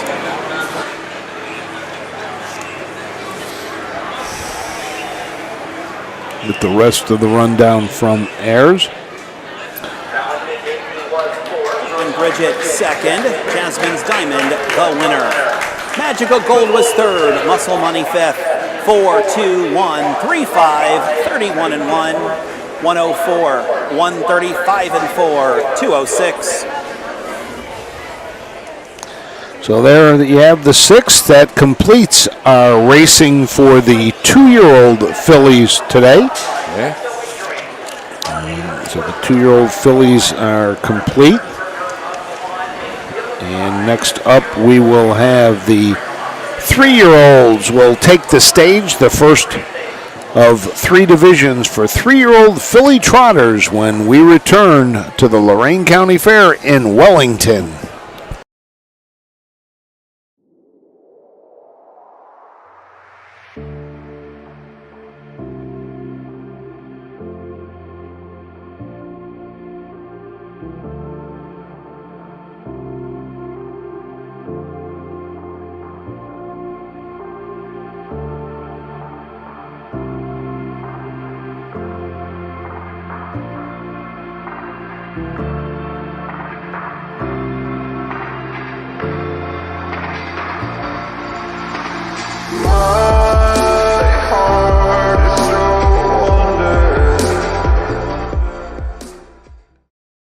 Make summer memories this year at the Ohio County Fairs. The Ohio Harness Horsemen's Association will be live streaming every race this year, and we want you to be there. Be a part of the excitement with the 2025 Ohio County Fair Racing Passport. Stop by the OHHA broadcast location in the grandstand to pick up your passport and stamp. Get stamps at every fair you attend. Prizes will be awarded to those that attend the most racing programs. Get your passport at the first fair you attend or call the OHHA office at 614-221-3650. Harness Racing, the fastest ride at the fair. When you need supplies for your horse, one name stands out: Big D's. Since 1976, Big D's Tack and Vet Supply has been the equine experts you can trust. Whatever your horse needs is available at Big D's Tack and Vet Supply. Visit the retail outlet in Streetsboro, Ohio, or order online at BigD'sWeb.com. Sign up for text messaging and receive $10 off your order. Big D's Tack and Vet Supply. Well, we're back for the 8th race. I accidentally said 6th, messes up Steve. It's got him going on your football stadium. But Steve was going to have to take off his shoes to count some more, being a Steeler fan. Now here it comes. We got one for the thumb. Here it comes, right? Yeah, I mean, I'm not a big football fan, so I'll let these two guys. At least we got one. Yeah, there you go. At least you got one. We may agree with the most. Just remember who signs that check. This brings in both of your teams, the most confused and conflicted football fans in America, people living in Erie, Pennsylvania. Oh, without a doubt. Should they pull for the Bills, The Steelers or the Browns? Exactly. They don't know which way to go. All I know is if I championships, or you want to be miserable? all I know is if you stop at Erie and the Wegmans, they have a big display of Bill stuff. I don't see any Brown stuff. Really? I don't see any Steelers stuff. That's all I want to say. I didn't know there was a Wegmans in Erie. Yes, there is. That's a big-time food store. Yes, it is. All right. Now I gotta. What exit is that off of? I think it's the same one with the casino. Peach, not But Peach. you go there. Yeah, I think it's It is? Peach, but you go towards the lake. Because there's So, a big yep. mall down that way. Yep. Wow. Yeah. I live in Menor, so I'm not that far from here. No. I could be there an hour and 10 minutes. All right. Wegmans. Exactly. So as we get set now for the 8th, so the 3-year-olds now will take over. These are the 3-year-old fillies. Tomorrow is Colt Day here at the Lorain County Fair. We'll have 14 races tomorrow on board. They will have tomorrow, so big day of racing as well. I'll be here with a player to be named later.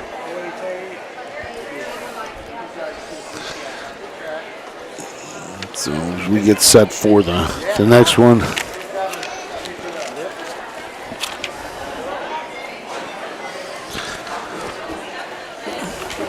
First race for the 3-year-olds will be the 3-year-old filly trot, the first of 3 division. 5 will go behind the gate. So far, just the 1 double. Elliott Deaton and Gary Martin have the double.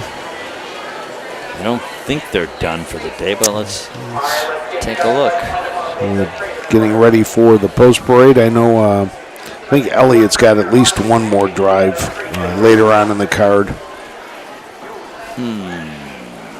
But maybe not. Well, he might. I wonder if he's got to get back to Northfield to drive. That's what a lot of these guys are going to be doing, is loading up and making that quick jog back over that way. No, I think they are done for the day. Looks like it. Well, everybody will be here tomorrow, though. Both of them. He must be done because in the 9th race, his son is training a horse that he's not driving. Drew Neal's going to drive Crosswind Sweet. Here are the horses for the 8th race, sponsored by Lorain County Fair, a 3-year-old filly trot. Horse of $4,336. One Country Behave, driver change to Harvey Hirschberger. 2 Suds and Ritz, Drew Neal aboard. 3 Muscle Swept and Ryan Stahl. 4 From Beyond, Lanny Merriman. And the 5 Anti-Mary, Logan Ebersol in the sulky. That's the field for the 8th race. Harvey Hirschberger on 1. So let's take a look at this field. The number 1, Courtney Behave. Harvey Hirschberger will drive for Betty Clegg. This is a filly by Enterprise out of the mare Please Behave. Kimber Clegg owns a $13,000 purchase at the Ohio Select Sale. 14 starts this year, does not have a win, 5 seconds and 2/3 lifetime, 2 wins, 38 starts, 11 seconds, has a mark of 2:08, took that at Paulding last year. The 2 is Suds and Rinse, and this is the big money maker in this race. 30 career starts, $60,000 in earnings, 10 wins. This year already 6 for 17. It's owned by Hagerman Racing of Mount Vernon, Martin Yoder of Mount Eaton, Ohio, and Lucinda Belcher of Winchester, Kentucky. Herman Hagerman trains. Drew Neal drives. This one costs $30,000 at the sale. It had a 3-race winning streak ended at Northfield on August 11th. But before that, wins at Attica, Mansfield, and Bowling Green. The number 3 is Muscle Swept. Ryan Stahl drives, trains for Watson Harness Racing of Tiffin. This is a Muscle Up the Gold out of the Valley Victor mare Love Swept. 12 starts this year, 2 wins, a second and a third. Earnings over $10,000. Lifetime 5 wins in 22 starts. Last time out was 4th at Berea. Does have a win back at Marion on June 3rd. Number 4 is From Beyond, trained and driven by Lanny Merriman for Iris Steinberg of Arlington Heights, Illinois. Never give up his ship, this horse. 18 starts, no wins, 1 second. The number 5 is Anti-Mary. Logan Ebersol will drive for Jeff Ebersol. This Uncle Peter is out of the Yankee Paco mare Paco Patch. Yorkshire Pacer Stud Farms is the owner, also the breeders. Did not race as a 2-year-old, making just its second lifetime start. Had a couple of qualifiers at Northfield, raced at Bucyrus, finished well back after making a couple of breaks, and then was scheduled to race at Mount Vernon but was scratched sick. So we'll see what Anti-Mary can do. A couple of these horses in the top 15 in the Fair Championship points. Suds and Ritz is currently sitting 4th, and Courtney Behave sitting number 12. And the overwhelming favorite sitting there at 3-5 right now. Now changed to 1-2 is the number 2, Suds and Ritz. I think you got some business. Oh, another passport? Sure, we got. Obviously, everybody up here in Wellington is enjoying the racing and stopping in. Glad to have you here again. Thank you. Nice breeze. Breeze is nice. Blue skies. You know, some puffy white clouds. You got to like, too, that, you know, we've got train tracks and we've got one set of tracks that goes right down the backstretch, and then we got another one that cuts down in front of or across back by the stretch the turn. upper turn. Yep. Yeah. Now, how do the points work? You were reading off the point total. How do you 51 get points? for a win, 26 for second, and then it goes down there, and every starter gets a point, and we just total them up. The top for Northfield, it'll be the top 8. Will advance to the championships on October 11th, I believe the date was. Yep. How many Northfield. divisions? We'll race 4 in the 2 and 4 in the 3. So we'll have 8 fair champions. We'll have 8 Buckeye Stallion champions. We'll have 8 Scarlet and Gray champions. And those are, if there's only one division for the OSS, it's called this $4,000 Scarlet and Gray Championship. If we have more than that and enough to fill the gray, then we'll have the $300,000 Scarlet and the $100,000 Gray Championships. Is that part of your broadcast network? Or Yep, we will do all of those. Those are our big nights. Those are the nights we really like and we really work. Sure. You know, Matt Clark really works hard to make sure our presentation is up to standard, and we enjoy doing those. So those will be fun. So is that on a Sunday night? Saturday. Saturday night. We're set to go. They're up in the turn. Here they come. Let's send it to Ayers.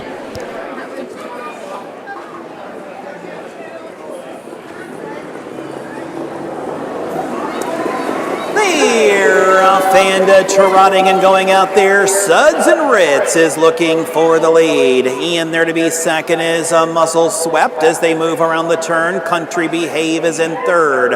Over there to be fourth, From Beyond, and Anti-Mary is the trailer. So they will now start into the backstretch, and out there with the lead, Suds and Ritz. The heavy favorite is the leader. Ian there to be second, Muscle Swept. Country Behave is there in third. Looking them over fourth is From Beyond. Opening quarter, Ian 31 seconds.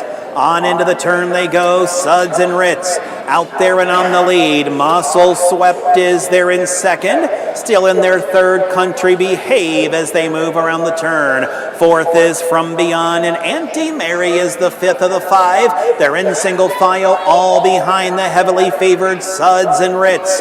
They're in a second, Muscle Swept in third, Country Behave. Next comes From Beyond, and Anti-Mary trails, moving here by the half in 103. On into the turn they go, the leader, Suds and Ritz and Drew Neal. They're out there and in command by a length and a half. Muscle Swept is still in second. Country Behave looks them over third. Then it's From Beyond and Anti-Mary. Into the backstretch they go, and now looking to the outside. Country Behave is trying to come up and after Suds and Ritz. Suds and Ritz the leader. Country Behave on the outside second. Muscle Swept up the rail third. 3/4 1:33 and 4 as they move into the final turn. And out there with the lead, it's Suds and Ritz. Suds and Ritz by a length and a half in their second, Muscle Swept. Country Behave is third. In their fourth from beyond. They're at the top of the stretch on a drive for the wire, and it's Suds and Ritz. Suds and Ritz with the lead. In their second, Muscle Sweat, but it's a Suds and Ritz. Never an anxious moment here. Suds and Ritz will win. Muscle Sweat finishing second. Country Behave was third. 2:03, 4/5. Drew Neal picks up another win. Herman Hagerman gets the training win for Drew Neal, his second of the day. First training win for Hagerman. As Suds and Ritz, the 1-2 favorite, comes home. If there was a lock of the day, that was the lock of the day so far. You could have. So I went down and bet 5,000 on this horse. So I picked up 2,500. Yeah, if you were 5,000, it would have been 1 to about 100. You know, at that point, yeah. And security would have come and got me. Right.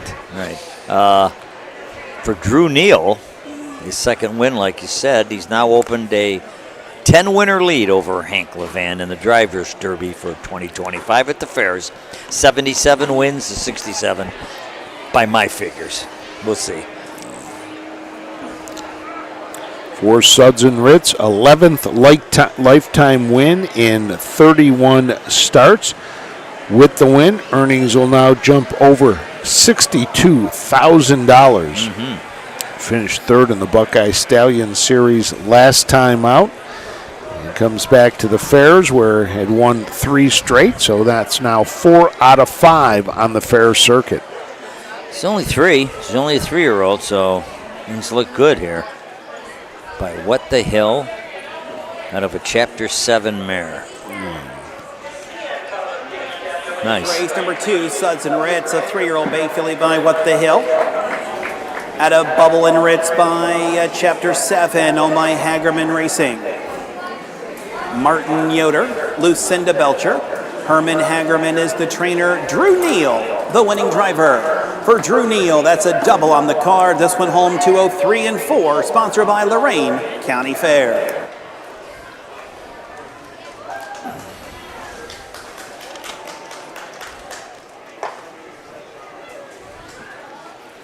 So we'll get the rest of the rundown here from Ayers shortly.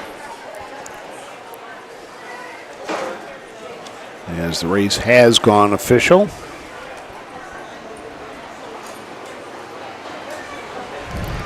$3 to win, $2.10 to place, $2.60 to show. Muscle Swept second. From Beyond was fourth. Anti-Mary fifth.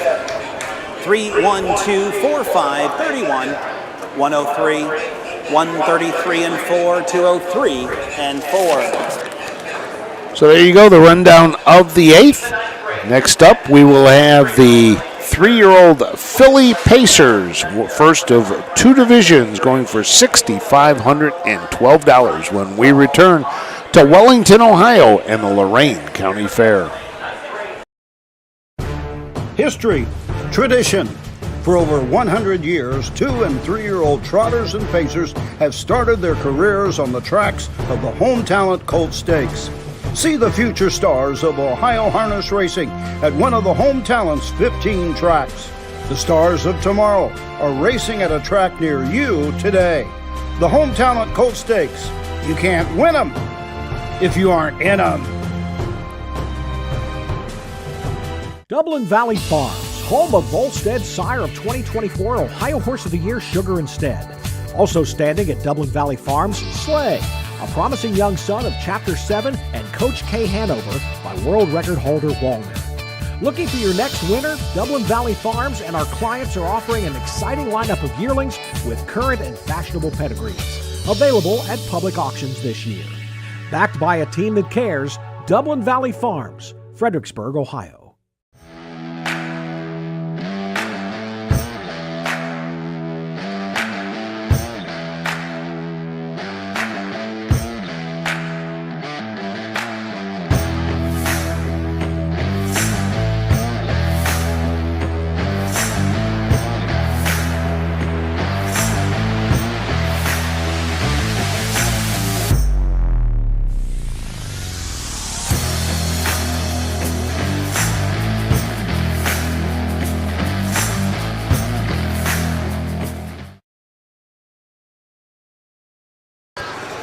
Welcome back to the Wellington County Fair. Frank Froz along with Bob Roberts bringing you all the action today. The only county fair racing going on today. Tomorrow back here at 11 o'clock in the morning for 14 races, I believe it is. And then we'll have also at Lima tomorrow evening, 6:30. So a couple of fairs tomorrow. Now, question for you.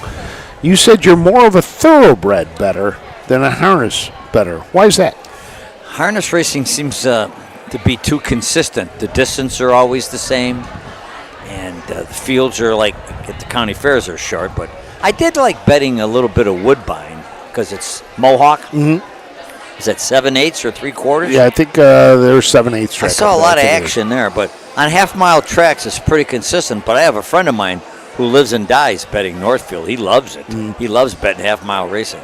Yeah, and then he would get all the county fair charts, and when they get back to the racetrack after the fair season, if you see a horse that was at the fairs and went in 2:06, it sounds slow, but maybe everybody else was going in 2:08 and 2:10. So, I mean, there's some method to that. You got to be very selective in your betting. Mm-hmm. So, yeah, and that's one thing you touched on, the thoroughbreds. You have the 6 furlongs, you got a mile and an 1/8, you got a mile and a quarter, you throw in the turf there. So there are a lot more variables now to it's it. synthetic. So, now you got 3 surfaces. Yeah, some throw tracks. that in there. It's crazy. As well. Yeah, but there's no better stories than harness racing. Yeah, you have always said, from the first day I met you, right. You that is the one thing you have said is the stories with harness racing are so much better than the thoroughbred stories of people. No comparison. The Rose Run Amy story. Didn't win at Northfield, but she's a vet from up in Wauseon, Toledo area. And the guy says, I got to interview the trainer. What time does he get done training? She goes, he works on the road crew in the county there. They're putting down stone and asphalt. I go, what? I mean, it's just, and I met him too, James Ersham, great guy. And now we're working on one now. Oscar Johnson Jr. played in the pros for the Carolina Carolina Panthers, and the Tennessee Titans. Now he's training at Northfield. Did you know that he's from Mississippi? They buy standard-bred horses. They put hobbles on them, but somebody gets on their back, and they race down dirt roads. That's how he got interested in racing. That's where Ronnie Gillespie is from, Mississippi. No kidding. Oh my! I mean, it's funny. There's a lot of NFL connection to standardbreds. Now here you're talking about him training, but Ed Oliver, the defensive tackle with the Bills, he owns a couple of standardbreds, and there's a couple other of his friends from the South that own standardbreds that they use for riding and for different things. But a lot of connections with that. It was funny. I was telling Corey DeAirman, we were talking about some of the stories you're written. I said, yeah, you got to read the next one about the former NFL player who's training at Northfield. He goes, who's that? I said, there's Oscar Johnson Jr. A guy who's training. He played for the Carolina Panthers, and then he got talking. He goes, "That must be that big guy, that really big guy." 6'6", 330. He didn't get on his own horses out in Mississippi. That's for sure. Let's go to the post parade. Here are the horses for race number 9. Win, play, show, exacta, Quinella, trifecta, wagering per $6,512. Sponsored by Amherst Eagles. 3-year-old filly Pacers, Emmanuel Miller's on 1, Ryan Stahl on 3. 1 is Snappy Dragon, driver change Emmanuel Miller. 2 is Jerry Camo with Tyloy driving. 3, Lucy Hill, driver change Ryan Stahl. 4 is Crosswind Sweet Pea, Drew Neal. 5, Song Somewhere, Logan Eversole.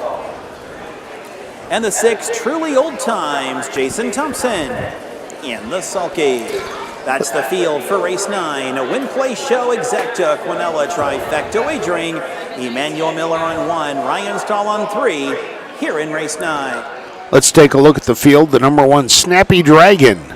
Emmanuel Miller will drive. James Day is the trainer. Power Play Racing of Medina is the ownership group. This is a Fear the Dragon out of the Sun Beach Somewhere Mare Red Snapper. 5 starts this year, has hit the board in 4 of those, a win, a second, and a third. Made only 1 start as a 2-year-old, and did not hit the board in that one start. The 2 is Jerry Camo. John Froelich of Broadview Heights, Ohio, is the owner. Ty Loy, trainer, Ty Loy driver at the young age of 70. He's been at it for quite a while. This horse, 16 starts, 2 wins, earnings of over $23,000, and he's off a fourth place finish at Attica. The number 3 is Lucy Hill. Ryan Stahl drives for Corey Day Ehrman, who also owns this Down by the Seaside out of the American Ideal mare Fashion Hill. 6 starts this year, 2 wins, and a third. Lifetime 3 wins in 29 starts. Has won back-to-back with wins at Jefferson and Lisbon. 4 is your 8-5 favorite, Cross Winds Sweet Pea. This one is owned by Dustin Ford Racing of Stowe, Ohio, and Randy Young Stables of MacArthur, Ohio. Ryan Deaton trains. Drew Neal looking for a triple. He'll be doing the driving. 18 starts this year, 3 wins, 7 seconds, and a pair of thirds for $25,000 in earnings. This is a bargain horse. Went through the sales ring for $3,500. The number 5 is Song Somewhere. Logan Ebersol drives for Isaiah Schrake. Phil Baldolf is the owner and the breeder. This is a Bring on the Beach out of the Yankee Cruiser mare Surf Song. Has hit the board in 5 of 6 with the win 2 back at Mansfield. Lifetime 8 wins, 29 starts, earnings of $45,260. Second tier, 6 horse, Truly Old Times, owned by Christian Lynn Johnston of East Sparta, Ohio, and Ronald King of Windham, Ohio. Scott Cox trains. Jason Thompson drives. Having a big year. 16 starts, 5 wins, over $23,000 in earnings. Carries a 3-race winning streak to the gate. Wins in Lisbon, Mansfield, and last time out, Jefferson. Crosswind Sweepy and Truly Old Times, 13th and 14th respectively in the Fair Championship points. So a win here today really would boost their chances of getting into the Fair Championship. You take a look at, Crosswinds Sweet Pea, talking about that horse, has hit the board 9 of the last 10, though. Started the year hitting it just 3 of the last 8. 3 of 8, and has really turned it around for trainer Ryan Deaton. And the earnings up that $45,000 mark. Ryan is Elliott's son. Elliott must have engagements at Northfield because he wasn't even named to drive it originally. It's always been Drew Neal. Drew Neal, 25 years of age. Yeah, talk about the young lions here. Drew Neal, 25. Manuel Miller, how old is he? He's a young man, and Justin Irvine. So these are the guys that are going to dominate probably for a long time. So here they come. Let's send it up to Ayers Ratliff.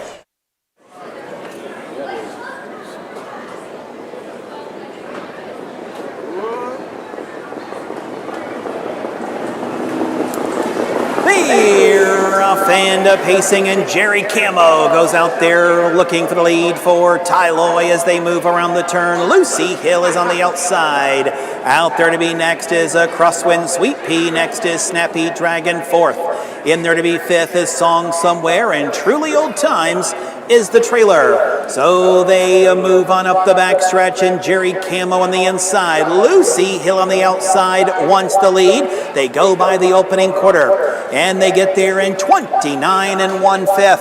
Into the turn they go, taking the lead, Lucy Hill. In their second, Jerry Camo. In there to be third comes Crosswinds Sweet Pea. Snappy Dragon is in fourth. In their fifth, Song Somewhere. And to the outside, Truly Old Times will try to pass them all as they come down here in front of the stands and drive on to the half. Lucy Hill with the lead. Here comes Crosswind Sweet Pea moving up on the outside as they drive on by the half in 1 minute into the turn they go. With the lead, Lucy Hill. Crosswind Sweet Pea on the outside second. Jerry Camo is third. In their fourth, Truly Old Times as they head on into the backstretch. And Sweet Pea shoves a neck on top. In their second, Lucy Hill is battling back on the inside. Over there to be next is Jerry Camo. Truly Old Times needs racing room in fourth. Out there fifth is Song Somewhere. 3/4, 1:29 and 2. In and around the final turn. Spitting the bit now, Lucy Hill with the lead. Crosswind Sweet Pea. Jerry Camo in second. Out there 3 wide, Song Somewhere. Inside Lucy Hill. Nowhere to go. Truly Old Times. They're at the top of the stretch. And it's Crosswind Sweet Pea. Oh, Sweet Pea has the lead. The race may just be for place because Crosswind Sweet Pea is gone. It's Crosswind Sweet Pea after it all. Truly Old Times in there for second. Lucy Hill was third. 2:02. Time of the mile, 2:02.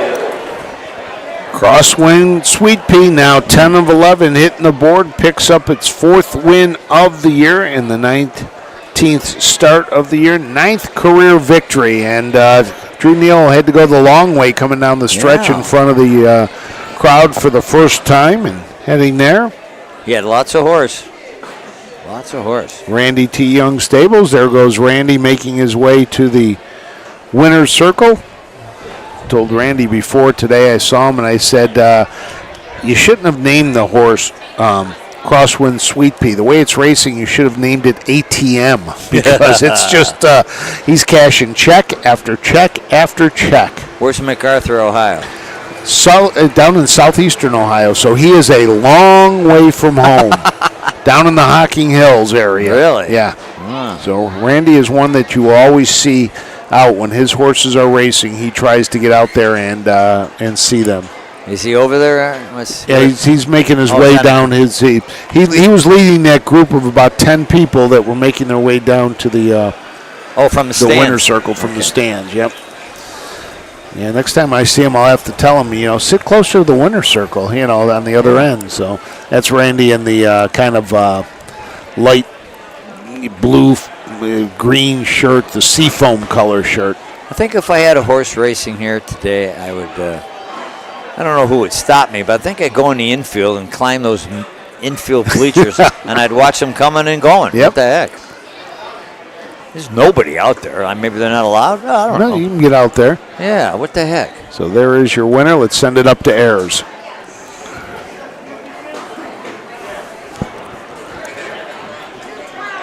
After winning race number 9, it's the 4 Crosswinds Sweet Pea, a 3-year-old Bay Filly by Western Vintage, at a Jiffy Lee by Village Jiffy.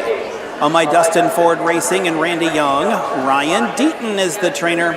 Drew Neal is now in for a triple on the card. Time of the mile, 2:02.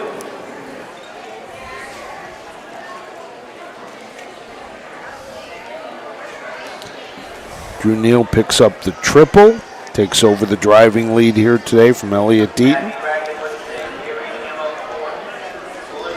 Third, Crosswind Sweet Pea the winner, Song Somewhere 5th, Truly Old Times was 2nd. 6:43, 1:52, 29 and 1. 1 minute, 1:29 and 2. The mile time, 2:02. Moving through this race card from the Lorain County Fair, 9 in the books. We will make it 10 after the upcoming race, the second of 3 divisions for 3-year-old filly trotters, 4 only to go behind the gate when we return to the Lorain County Fair in Wellington, Ohio.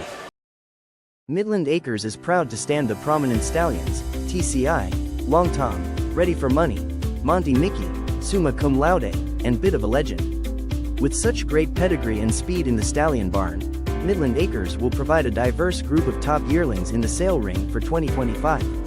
Visit us this fall at our consignments at the Blooded Horse Sale on August 26th, the Ohio Select Jug Sale on September 12th, and the Lexington Select Sale on September 29th through October 3rd.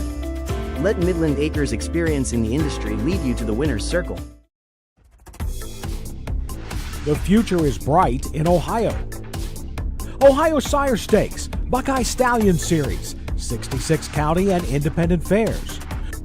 Whether it's the Ohio Sire Stakes, the Buckeye Stallion Series, or the county fairs, Ohio has a place for your racehorse. This year, Ohio breds are racing for nearly $23 million in stakes purses. Be part of the winning. Breed, buy, race, win in Ohio.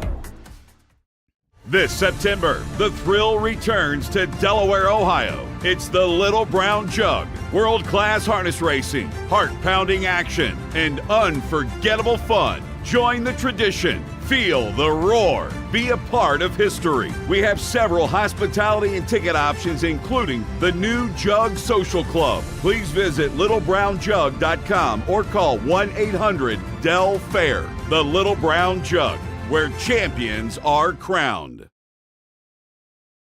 First day of the county fair here in Wellington, the Lorain County Fair. It'll run through next Sunday. Tomorrow, just a lot of judging going on, hobbies, spinning, vegetables, the goats, the ponies, photography, some harness racing. We'll also have Cheap Trick playing here. And then on Tuesday, a big concert with Lone Star.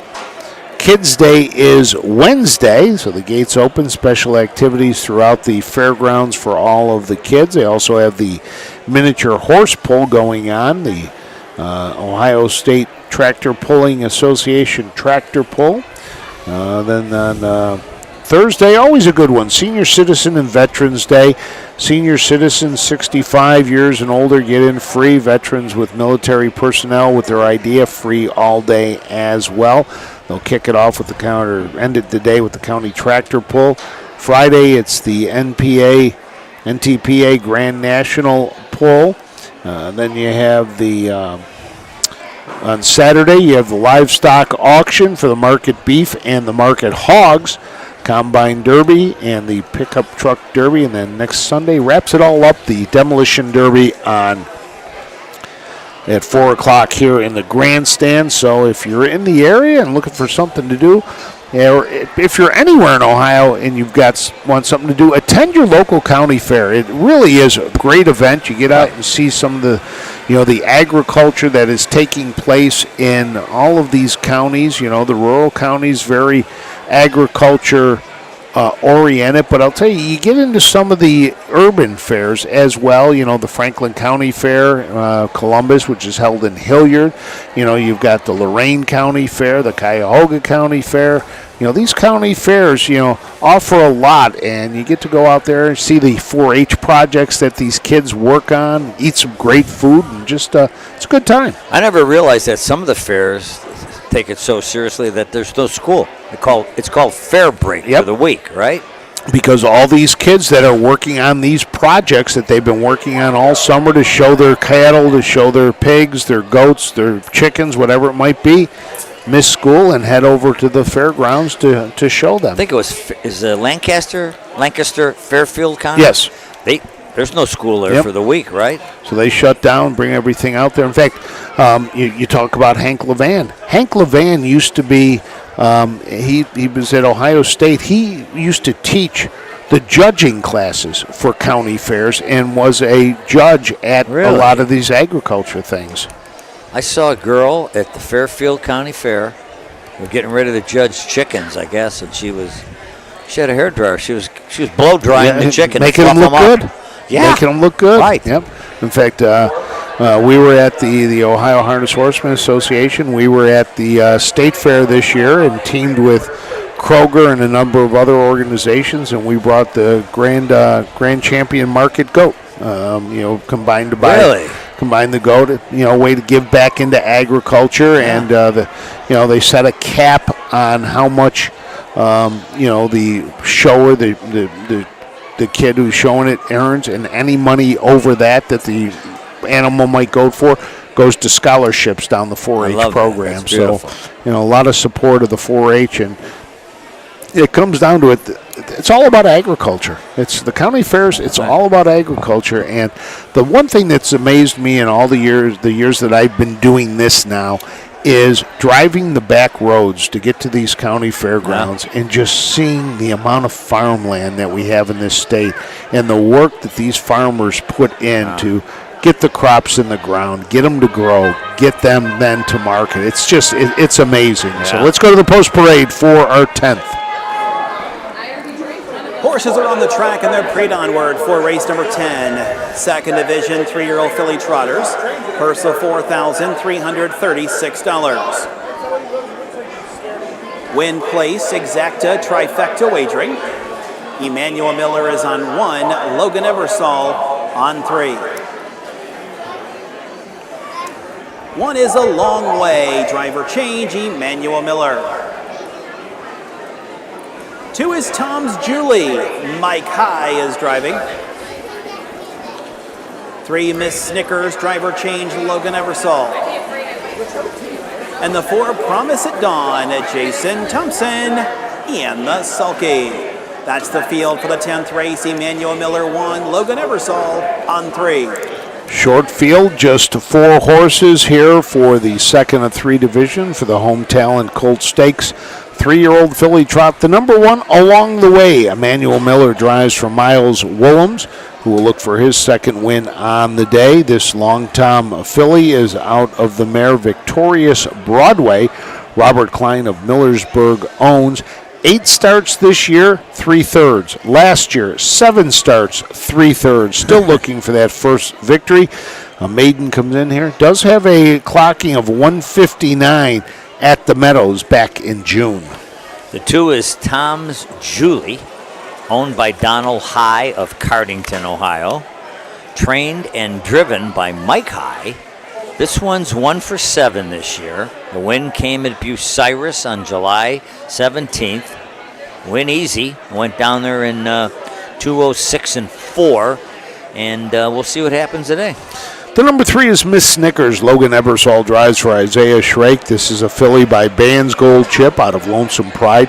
The Cookie Ladies of Navarre, Ohio are the owners. 12 wins, 2 seconds, or 12 starts, 2 seconds and 4/3 this year. Has a mark of 207. Took that at Cortland with one of 2 wins last year. Rounding out the short field of 4 is the 4, Promise at Dawn, owned by Robert Beachy of Berlin, Ohio. Carrie Merriman trains. Jason Thompson drives. This one is 1 for 13 this year, and that win came at Lisbon. Went off easy by 4 1/4 lengths in 2:04. So there's a look at our short 4-horse field. The number 4, Promise at Dawn, is the favorite for trainer Carrie Merriman. As we get set to go here, 3 more on tap after this one. And it just has been a very pleasant day. That breeze has just made it really a nice day. Very comfortable. Getting back to the Fairfield County Fair, that girl that was blow drying the chicken, when she got done, Steve and I borrowed the hairdryer and we dried each other's hair. Yeah, right. This is a visual, folks. We're both bald. Well, I'm bald. You might shave your head. I don't know. There's an age difference here. That's a great fair. That's the final fair of the year. Yep, final fair of the year. And unluckily, the year I went, that was the year somebody set fire to the grandstand. Yeah. Yep, historic grandstand. Right. There was a movie film there years and years ago, The Green Grass of Wyoming, a harness racing story from back in the 40s or 50s, was filmed at the Fairfield County Fairgrounds. Has one of the greatest, if you're looking at that fairgrounds off to the right and you look up, there's just the mountain that goes up there. Yes. There's a big spot up there to view. I have no idea how you get there, but it's just a very beautiful looking fairgrounds. And on the back side, it's banked. You can sit there on the grass. Banked with the trees and everything. Yeah, yes. It is a beautiful setting. And that's one of the things that you go to some of these fairgrounds and they have very beautiful settings, and that's what you really like when you're out there to watch them. So we're set to go here in the 10th. Let's send it up to Ayers Ratliff. Top of the stretch for race number 10, and here they come.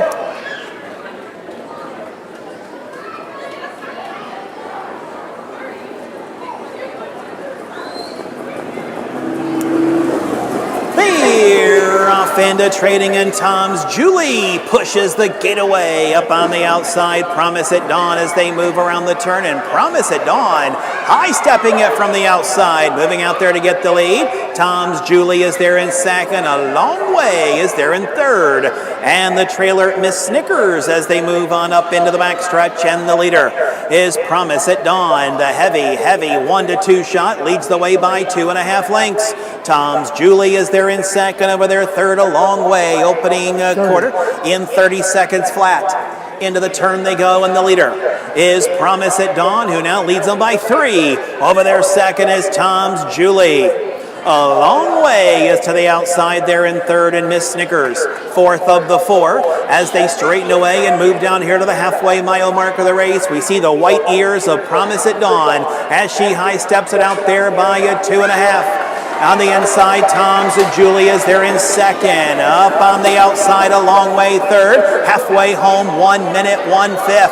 Into the turn they go, and with the lead, Promise at Dawn. They're in second, Tom's Julie. A Long Way is on the outside. Miss Snickers is that trailer as they're into the backstretch, moving on to the 3/4 mile mark of the race. Promise at Dawn with the lead. A Long Way is their second. Miss Snickers starts to crank it up on the outside for Logan Ebersol. Tom's Julie has now become the trailer. 3/4 in 1:31 and around the final turn. With the lead, with them on top, it's still Promise at Dawn. Miss Snickers on the outside second. Third at the rail is A Long Way. Top of the stretch and a drive for the wire. Promise at Dawn trying to seal the deal. Outside second, Miss Snickers. Coming to the wire, it's Promise at Dawn with the lead. Promise at Dawn from start to finish. Miss Snickers up for second, A Long Way third, time of the mile 2:01 and 3. So Promise at Dawn, Jason Thompson made the move as they went through the first turn to get to the lead, and then never looked back, cruising easily for the victory. And for Promise at Dawn, second win of the year. And I did not get a final time on that, so we'll have to get the final time. You know, he put her on the lead 2 starts back, and obviously today he was determined to do the same thing. He couldn't make the lead from the 2-hole at Jefferson. I'm trying to remember. I don't have to look at the charts to see if the winner was in the 1-hole.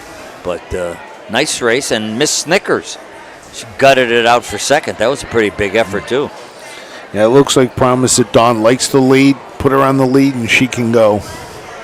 And Miss Snickers, she doesn't have much speed, so she's always going to have to grind it out and hope that there's a rapid pace in front of her. And I don't know what the fractions were today. Ayers will read them to us, but heavily favored at 1-2. Promise at Dawn gets the money. Paid $3, $2.10 to place. There was no show betting because of the shortened 4-horse field. Waiting now for our winner to make its way back to the winner's circle.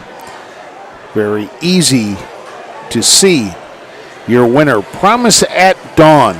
Kind of looks like a bunny rabbit with the white ears. Keep the noise out. Jason Thompson, the driver. Kerry Merriman picks up the training win. Jason Thompson now with the double. And it is the 4, Promise at Dawn. Promise at Dawn is a 3-year-old bay filly by What the Hill out of Rose Run Nelly by Train for the Future. Owned by Robert Beachy. Kerry Merriman trains. Jason Thompson is the winning driver. Time of the mile 2:01 and 3.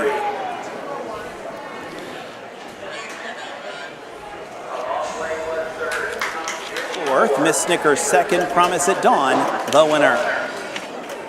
Now you own horses, 3, 4, Frank. 2, 1 on the bottom, 30 seconds. 1 minute, 1/5, 1:31 and 1, 2:01 and 3. The things on her ears, is that for to keep flies away or sound out? Cones sometimes keep the sound out. Yep. So you'll see some horses, they'll put the sponge earplugs in it. You'll see the driver kick the plugs out, popping the plugs, and so then keeps the horses calm a little bit. Last time I saw somebody wearing those on their ears was Matt when he was engineering the Summit County There you Fair go. Northfield. Matt was talking about, that Italian beef sandwich in the comments there. Yeah. Oh, is he listening? He says that's programmed into his phone. So well, he comes up. I'm sure he's going to stop there when he come up for those Buckeye Stallion races. There you go. So we're through 10. 3 more to go. Yeah. And the 11th will be the second of 2 division for the Home Talent Colt Stakes 3-year-old Pacers, $6,500. 6 to go to the gate. The number 6 will be in the trail, and we'll be back right after this. In Ohio, Hickory Lane Farm has the stallions you are looking for, like What the Hill, Uncle Peter, and In Range, as well as Branded by Lindy, Jug winner Luz Pearlman, Racing Hill, and Guardian Angel Oz. Hickory Lane will offer a host of Ohio sired yearlings this fall, including 6 by In Range, 5 by Uncle Peter, 4 by Guardian Angel Oz, and 1 by What the Hill. Find out more at hickorylanefarm.com. The Ohio equine industry needs your help. I'm Scott Mogan, president of the Ohio Harness Horsemen's Association. With over 300,000 horses in Ohio, the economic impact of the equine industry in the state is over $2.8 billion. That means jobs that pump millions of dollars into the local economy and support thousands of families. For Ohio's equine industry to remain strong, we need to send a clear message to our legislators about the important role that the agricultural small businesses play in Ohio's economy. To do that, we need your help. PACER, the Political Action Committee for Equine Racing, helps support and inform on issues that could positively affect Ohio harness racing. Please consider a donation to PACER. To donate, visit our website at ohha.com or call 614-221-3650. Your donation will help keep harness racing strong in Ohio. Thank you for your support. Welcome back to the Lorain County Fair in Wellington, Ohio, as we get set for our 11th race on just a beautiful Sunday afternoon. You couldn't ask for a better day. The crowd really has stuck around. They got a beer garden just to the end of our grandstand. One of the local wrestling teams, Booster Club, runs the beer garden down there. So you got some people enjoying their time watching it in a tent, kind of at the mid-stretch. And tell you, if you're a big fan of the Little Brown Jug, they're going to have something there this year, the Little Brown Jug Social Club, which is going to be a kind of a similar setup from what I've heard. They're going to, up to the near the top of the stretch. They've got some room there. They're going to put up some tents and have some special things going on down in those tents with the Little Brown Jug Social Club. So, they still have the tent in the first turn? They have the big pavilion tent in the first turn where, all the big shots go there and hang out there. And then as you work around, you've got in front of the paddock, you got a couple of those big fan groups that have their trailers set up in the stands.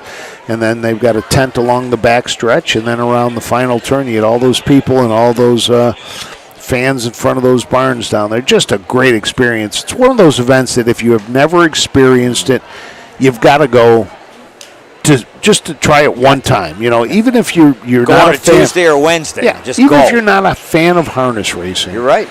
Go there to enjoy the experience and enjoy the people, enjoy the sights, and enjoy just the fun. You have or haven't been to the Hall of Fame in Goshen? I have not been to the Goshen Hall of Fame. Okay, there's a tribute to Delaware on exhibit there. They have a piece of a chain link fence, and they've padlocked folding chairs that people would do at Delaware. That's what in they the do. good old days. There you go. That's what it's all about. Yeah, it's a great tribute. Yeah, if you haven't been to the Hall of Fame, man, you got time to go to Goshen, New York. Please go. They do their ceremonies July 4th weekend. In fact, a Ohio native was inducted this year, Tom Aldrich. Right. Yes, from Northfield Park. From Trotwood, Ohio. How about that? Trotwood, Ohio he's from. Yeah, me and a couple of the officials from Northfield were there. It's just a great weekend, I'm telling you. You got to go next year. Aldrich is half the reason I'm bald, Bob. Aldrich. Yeah. Working with him back in the day. That's why I have no hair. He is one for the books. I can tell a story because he said it out loud. After the last race at the Cuyahoga County Fair, he's sitting there with one of the fellow judges, And Aldrich is in Hudson, and the other guy lives in Streetsboro, and the Streetsboro guy says, Eric Hamlet was one of the judges. He goes, Tom, you're going to go home the way I'm going home, right? You're going to take the turnpike. It's the closest way to get back home. Aldrich looked at him straight in the eye and said, no. He says, they charge tolls on that road. I'm not taking that. Probably blew extra $12 in gas avoiding the turnpike. To avoid a $2 toll on the turnpike. I'm telling you. We looked at him like, wow. Yeah, that's Tom. He's a beauty, but he's in the Hall of Fame now. Yeah, that's congratulations to Tom, who was one of the inductees this past year. So. Right, you got to get up there next year. I don't know who's going in, but come on. Yeah, I think. Let's see, is it? It's always 4th of July weekend for some reason. It's the Next Generation weekend at Scioto Downs, so I was there for the Next Generation. Yeah, we do a big day of broadcasting up at the Next Generation. There's a racetrack right behind the Hall of Fame, same grounds, right. Well, historic track. They race for 3 days. There's no betting, but there's not a place to sit in the grandstand. It's full, and they charge admission, and it's unbelievable. That's the way it used to be. I know. I mean, that's the glory days. If we can get back to all of that, how much fun would it be? Wouldn't that be something? Yep, right. It would be. Oh, boy. I don't know. So you're going to get a sandwich on the way out? You're going to get that burger? I'm going to grab one of those burgers on the way out. When we're done here, we're going to wrap it up quickly so I can get that burger, get on the way, and head on home. But I can't lie. On the way in, I got a sausage sandwich. Ooh, you can't beat a sausage sandwich. A friend of mine was at the Cuyahoga County Fair, and he says, if the stand is in Lorain, go there, and it is. It's called DeRusso's? Yes. Yes. You know it's bad when you know the name of these stands. Yeah. Now, on the way out, I got to take a picture. There's a stand over there. I'm not going to get the food because I'm full, but St. Patrick's Pizza? What's that all about? I don't know. I didn't see that one. St. Patrick's Pizza. Now, if you go back here, straight back is the Dairy Barn, and they've got, it looked like they had some pretty good milkshakes straight back. Now, are you here tomorrow for us? Yes. Now, have you had the apple cider slushy? No. Okay, right over here. Oh. At the end of the grandstand, right there, a little stand, the apple cider slushy. They're never open on opening day. Okay. But Monday they are. I'm going. Oh, it's great. Air swears by it. He loves it. And the tout at Jefferson was the milkshakes by the 4-H. Was it, Steve? The milkshakes at the Jefferson. 4-H. Yeah, I went and got one. Oh, $3. boy. I'll tell you, if you go to the dairy barns, the pork producers, the beef cattlemen booth, you really, and the nice thing that I like about it is you're putting the money right back into that community. You really are. I mean, no matter what you spend, but the hard work that those guys do, the farmers and everything to help support them is unbelievable. I did. Right. Let's head up to Ayers for the post parade. 11. Sponsored by Amherst Eagles. For $6,512, 3-year-old Philly Pacers. Win Place Show Exacta, Quinella Trifecta, Jason Thompson on 1. Ryan Stahl on 2, Harvey Hirschberger 3, Logan Ebersol on 4. The 1, Angel in Paradise, driver change Jason Thompson. 2, Lily Grace Hill, driver change Ryan Stahl. 3, Kylie Cash, driver change Harvey Hirschberger. 4, Julie's Grace, driver change Logan Ebersol. 5, Midnight Western, Drew Neal aboard. And the 6, Section Line Flame, Emmanuel Miller in the sulky. That's the field for the 11th race. Win Place Show, Exacta, Quinella Trifectas. Jason Thompson on 1, Ryan Stahl on 2, Harvey Hirschberger 3, Logan Ebersol on 4. So a lot of driver changes in this one. We'll run through them for you. The number 1, Angel in Paradise. It'll be Jason Thompson, who will look to go back-to-back after winning last race, driving for Don Irvine Jr., looking for his second training win. This is a Fear of the Dragon out of the well-said mare Mama's Fallen Angel. Terry Young of Streetsboro, Ohio, is the owner. 13 starts this year, 3 wins, 2 in a row, but has been scratched twice. The last 2 times it was scheduled to race, one because it was ineligible, the other time because it was sick. The 2 before that, winners, and that earnings of over $57,000 lifetime. The 2 is Lily Grace Hill, racing for Cap Equine Estates of Youngstown, and its trainer, Corey Day Airman, also of Youngstown. Justin Irvin was named to drive. He went back to Northfield for tonight's racing. Ryan Stahl will sit in for him.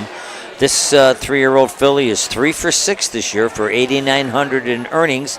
Back-to-back wins at Lisbon and Berea. Right now, the second choice on the board is the number 3, Kylie Cash. Harvey Hirschberger will drive for Betty Clegg. This is a Fear the Dragon out of the Always Virgin mare, Glorious Virgin. Kimber Clegg, the owner, has hit the board in 9 of its last 10. 24 starts this year, 3 wins, 5 seconds, 7 thirds, has a lifetime mark of 157-1. Took that at Northfield earlier this year. The 4 is Julie's Grace, racing for the Power Play Racing 87 LLC of Medina. James Day trains. It was going to be James driving, but Logan Ebersol will now be in the bike. This one is still looking for its first career win. 2 years of racing, 14 starts, 3 seconds, a pair of thirds, earnings of $7,400. Some work to do here because she went through the sales ring for $23,000. The number 5 is Midnight Western. Drew Neal will drive for David Warnstaff. This Western vintage is out of Midnight in Autumn. David Warnstaff is the owner and the breeder as well. 5 starts this year, 2 third-place finishes. Last year had a couple of wins in 10 starts, earned over $16,000 last year. Last time out at Croton, finished 5th well back. And in a second tier from the 6-hole, Section Line Flame, racing for Hagerman Racing of Mount Vernon and Charles Reeve of Broadview Heights. Herman Hagerman trains. Emmanuel Miller will drive. This one has been out 17 times this year. 2 wins, 6 seconds, 3 thirds. $22,000 in the bank for this year. $60,000 overall. Last win came at Attica on August 7th, and before that it won at Mansfield. We are set to go. Let's send it up to Ayers Ratliff for the call of the 11th.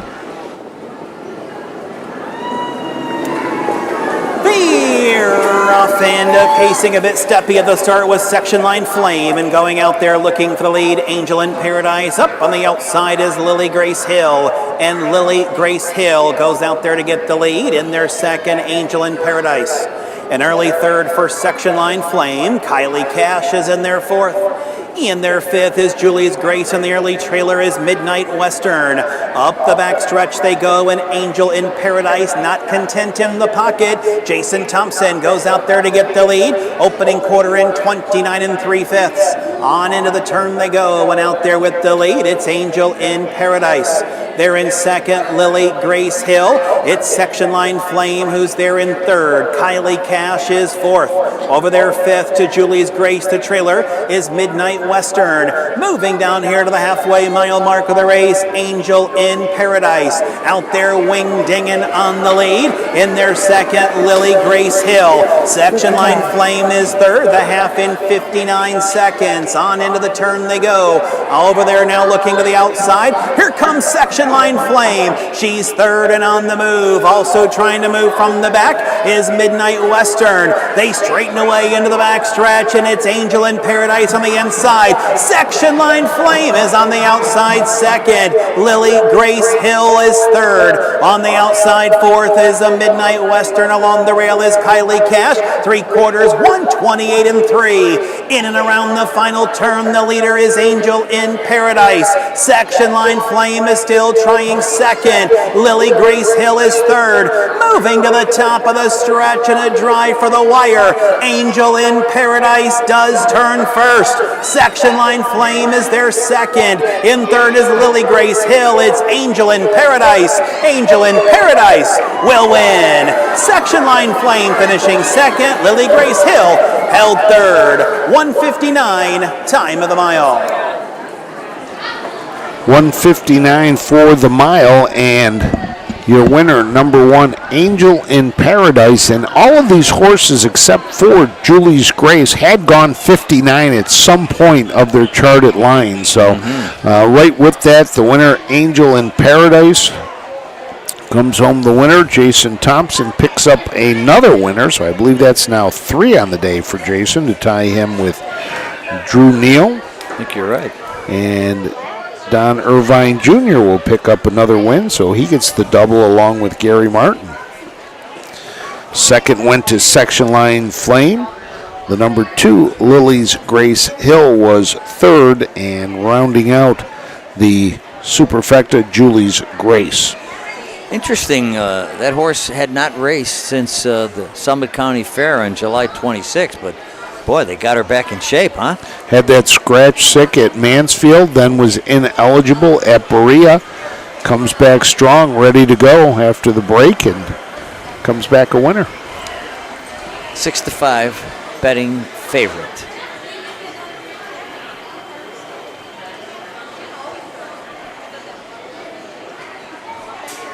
Amherst Eagles sponsoring that race. Yeah. Jason Thompson has now got 17 county fair wins on the year. So he's getting close to breaking into the top 10. Here comes Jason Thompson with your winner, Angel in Paradise. Back to the winner's circle. Angel in Paradise, trained by Don Irvine Jr. and owned by Terry Young of Streetsboro, Ohio.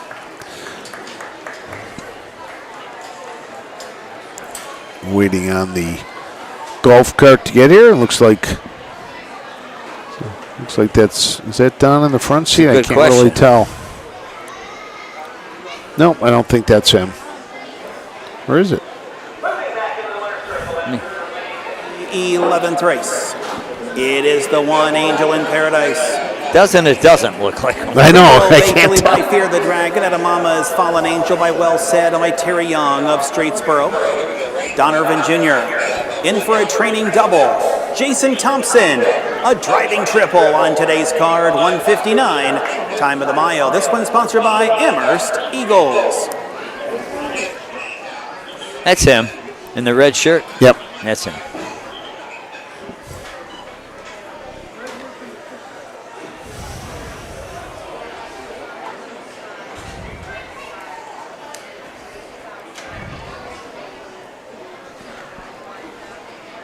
Yeah, I think he's got his glasses up instead of wearing them, and that's what threw me off.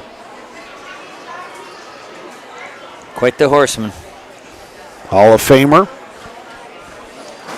Inducted, I believe it was 2 years ago in Ohio, or 3. I'm not sure, 2 or 3. So he will make his way back. Here's the rundown. Lee Cash 5th. Lily's Grace 4th. Midnight Western 6th. Section Line Flame 2nd. 135, 462, 29 and 3, 59, 128 and 3, 159. Next up is our final 3-year-old filly race. It'll be the 3-year-old filly trotters going for $4,336. 4 of them to go to the gate. 3 of them are in the top 13 for fair championship points, so it should be a battle between these 4. And we come back to the Lorain County Fair right after this. Who feeds your need for new ideas for your family's best farm future? Ohio Farm Bureau. We work with our members to shape ag policy that will positively impact our industry. Farm Bureau is advancing business solutions to give you a competitive advantage. We help you gather information to stay ahead of important topics and technologies.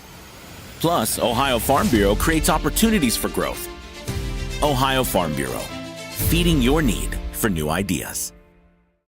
At Ohio State's Galbraith Equine Center, our veterinary champions are here for your champions 24/7, 365 days a year, providing advanced specialty care for sports horses from all stages and disciplines. Our expert team of boarded surgeons and sports medicine and rehabilitation specialists, together with veterinary cardiologists, internal medicine, and ophthalmologists, make our hospital your best resource for all sports horse performance issues. The Ohio State Veterinary Medical Center's Galbraith Equine Hospital. Call us today at 614-292-6661.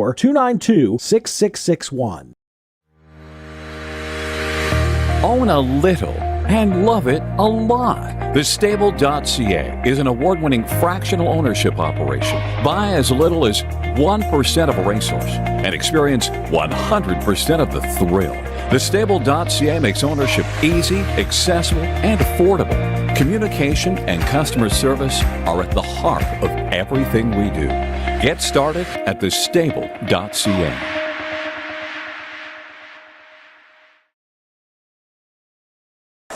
Two races left on the card today. The 2-year-old or 3-year-old filly trot, the final division, and then after that it'll be the signature series, the R.L. Rundle Memorial. Chance for those aged horses to get a little bit of the love at the county fair.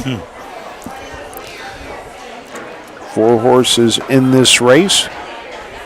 You have Speed of an Angel, Stars in My Crowd, Super Alexandra, and Dublin's Martini. So we'll see what we have here. And you talked about young drivers. You got 20-year-old Braden Rhodes, 25-year-old Drew Neal. You got 27-year-old Manny Miller. So yes, this one should be a fun one. And imagine they're going to try to get these next 2 off quickly. There's no more warm-ups that need to go on. The horses are already coming on to the fairgrounds or onto the racetrack here as we get set to continue on. These are some accomplished filly trotters there. This could be a good race, even though there's only 4 of them. Got some wins among them. That they do. That they do. They know how to get to the winner's circle.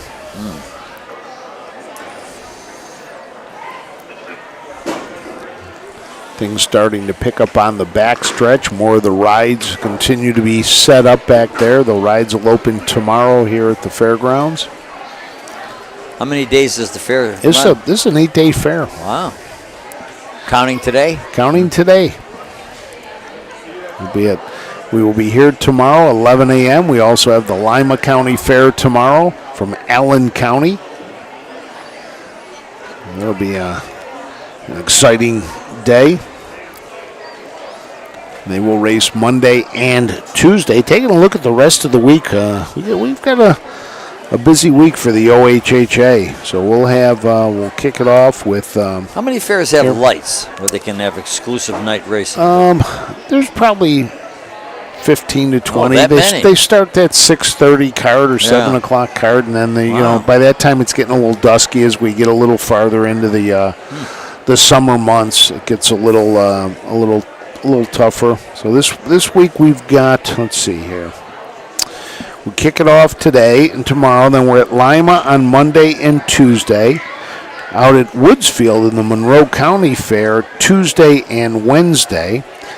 The Defiance Fair in Hicksville, Ohio, Tuesday and Wednesday. So that means we're going to have 3 race cards on Tuesday. So the fans are going to get a little bit of everything. 1 at 3 o'clock, 2 of them starting at 6:30. And then, wow, is this right? Holy jeez. Our folks are getting 5 days off. We have nothing Thursday, Friday, Saturday, or Sunday. So when do they come back at Greenville? They get a weekend. County? That'll be. Oh, that's right. That's Thursday. You're right. Yep. Yeah. So there's another day, but they still get Friday, Saturday, and Sunday off. Wow. They're people are going to think we're slouching, not having any fair racing. They're going for back 3 to put the kids in get school clothes. I can't. It's funny. I can't believe these schools are already starting and going. Labor Day's still away. I had breakfast this morning with a friend of mine who's an administrator out in Colorado at a school there. He said, we started last week. Jeez. And, it's un-American to go back before Labor Day. Thank you. Come on. What is that? 100% agree with you. Let these kids have some summertime. I was told it's because of testing. Well, then move the test back. Give me a break with that stuff. High school football starts, is it this week or next week? I'm going Thursday night. My grandson plays at St. Ignatius in Cleveland. Opening night will be at Avon on the west side of Cleveland. I'll be there. First game. Did you get to all of them? I get to, I don't, when they play down at Moeller or down in Cincinnati, I don't get down there, no. Because I got a granddaughter playing volleyball. Oh, there you go. Okay. At another school. 12th race, 3-year-old. Let's go up to Ayers. Sponsored by Lorain County Fair.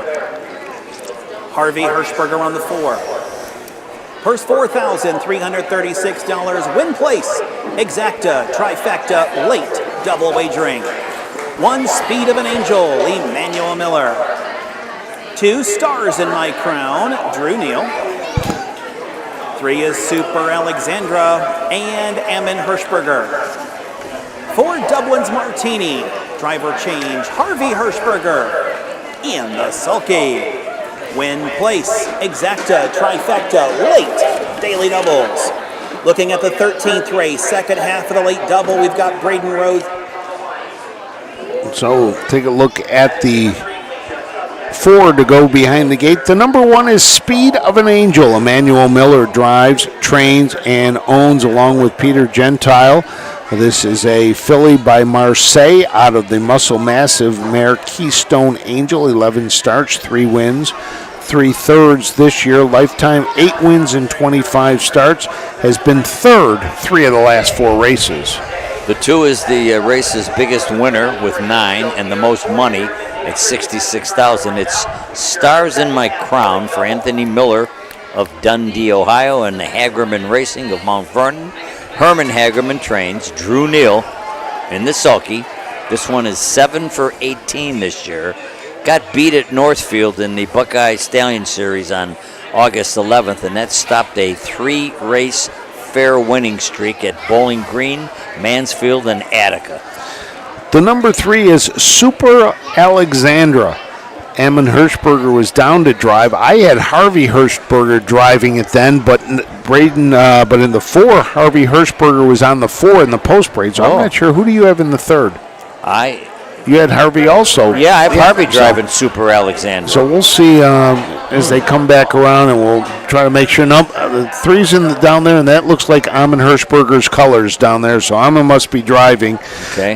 He is also the trainer for John's Racing Stable and Wesley Hirschberger. This is a full count out of the Neely Dunn mare Super Lily. 7 starts.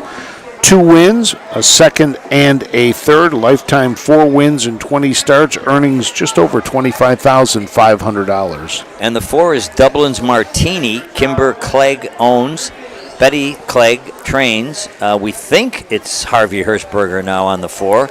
This one's 5 for 16 this year. Got beat a nasty nose last time at Napoleon on August 12th, but before that it won at Jefferson.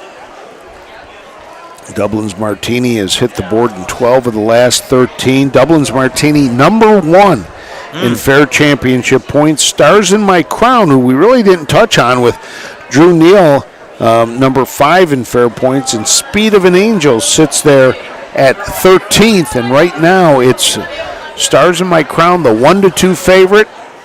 At 2-1, it's the number 3 Super Alexandra, and at a 4-1 price, Dublin's Martini. Yeah. So the bettors even think this is going to be a very good race as they are starting to form up behind the Mike Wepkenberg starting gate. They all have speed. Let's see what who uses it the most.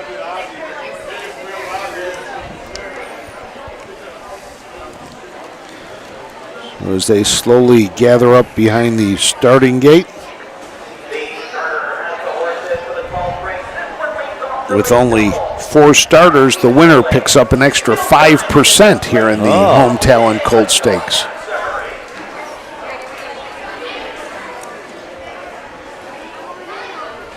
So let's send it up to Ayers Ratliff for the call of the 12th. Purse $4,336 through the stretch, and here they come.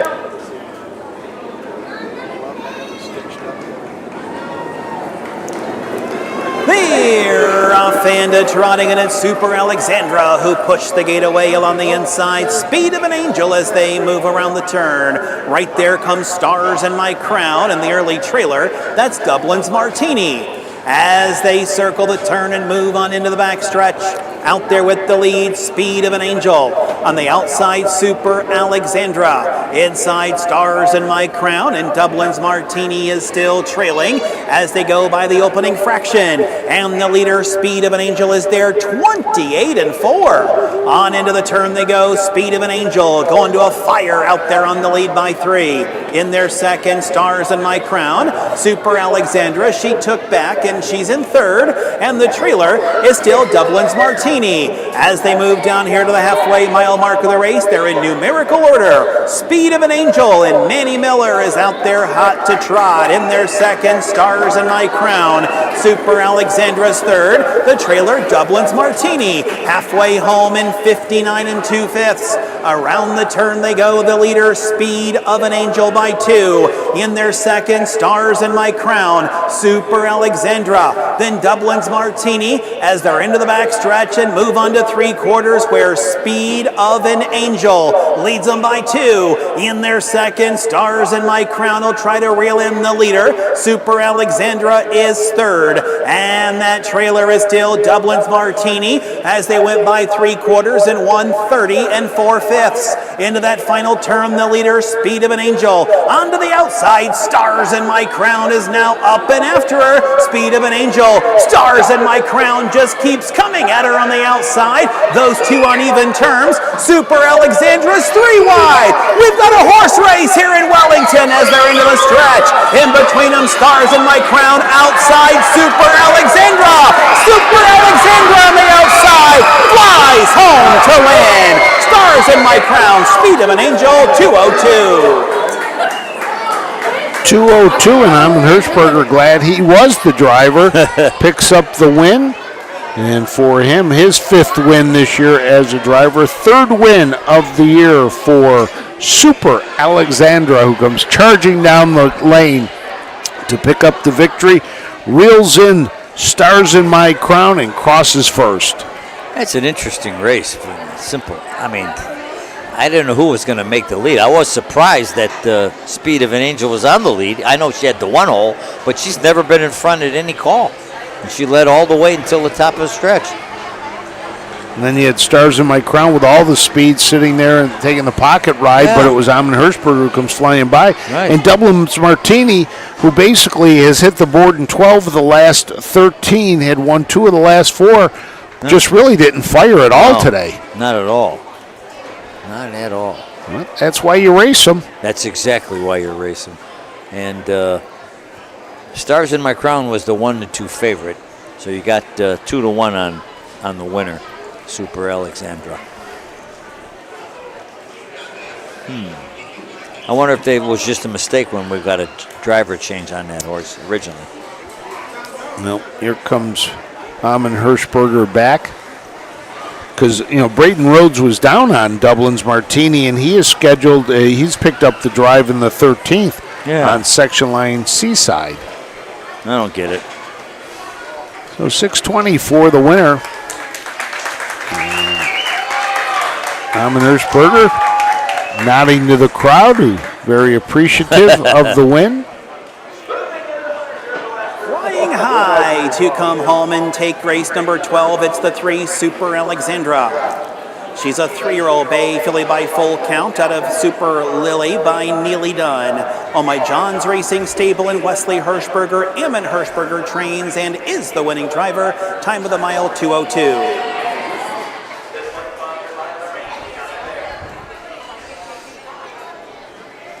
Super Alexandra not too happy about getting her picture taken. No.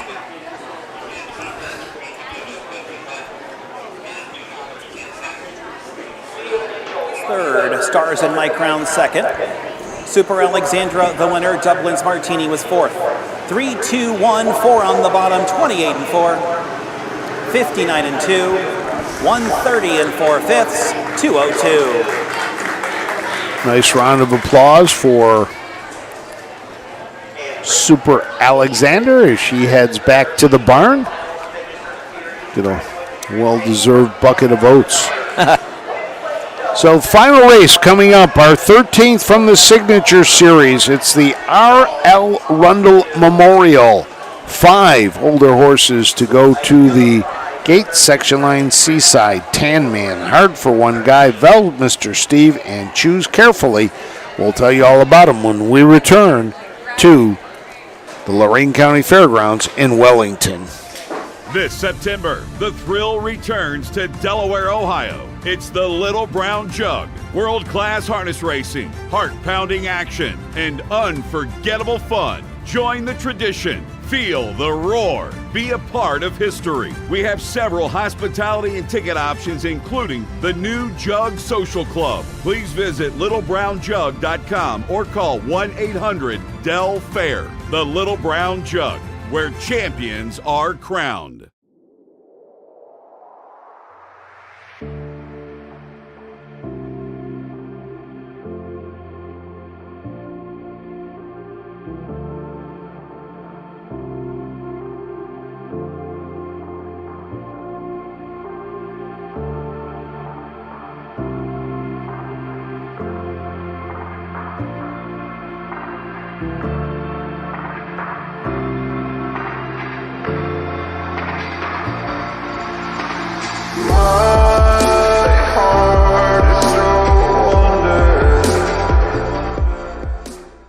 When you need supplies for your horse, one name stands out: Big D's. Since 1976, Big D's Tack and Vet Supply has been the equine experts you can trust. Whatever your horse needs is available at Big D's Tack and Vet Supply. Visit the retail outlet in Streetsboro, Ohio, or order online at BigD'sWeb.com. Sign up for text messaging and receive $10 off your order. Big D's Tack and Vet Supply.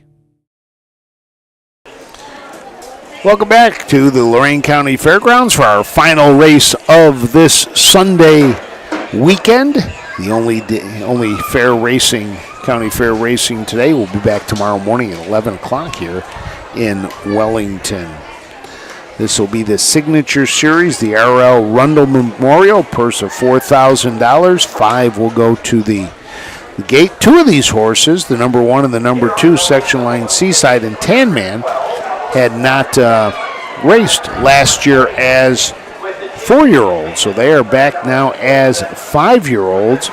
And in fact, the number 1, Section Line Seaside, the only girl, the mare. Right. So she's going to go up against the boys here and see what she can do. Horses are making their way onto the track right now. We'll have the post parade shortly. Right now, Tan Man, the 4-5 favorite. Yeah, they like betting him. He's 1-5 at Northfield on July 21st, and 3-5 at Carrollton. The start before that, didn't win at Carrollton, but it won at Northfield. I want to thank everybody who took time out of their Sunday afternoon to join us for racing here from the Lorain County Fair. If it wasn't for you watching, we wouldn't be doing what we're doing. That's right. And we enjoy it. Make sure you check out PressProsMagazine.com. Read some of Bob Roberts' pieces that we're posting there. Bob also has a couple coming out in our magazine, I believe this... When's that come out? End of the month. That should be...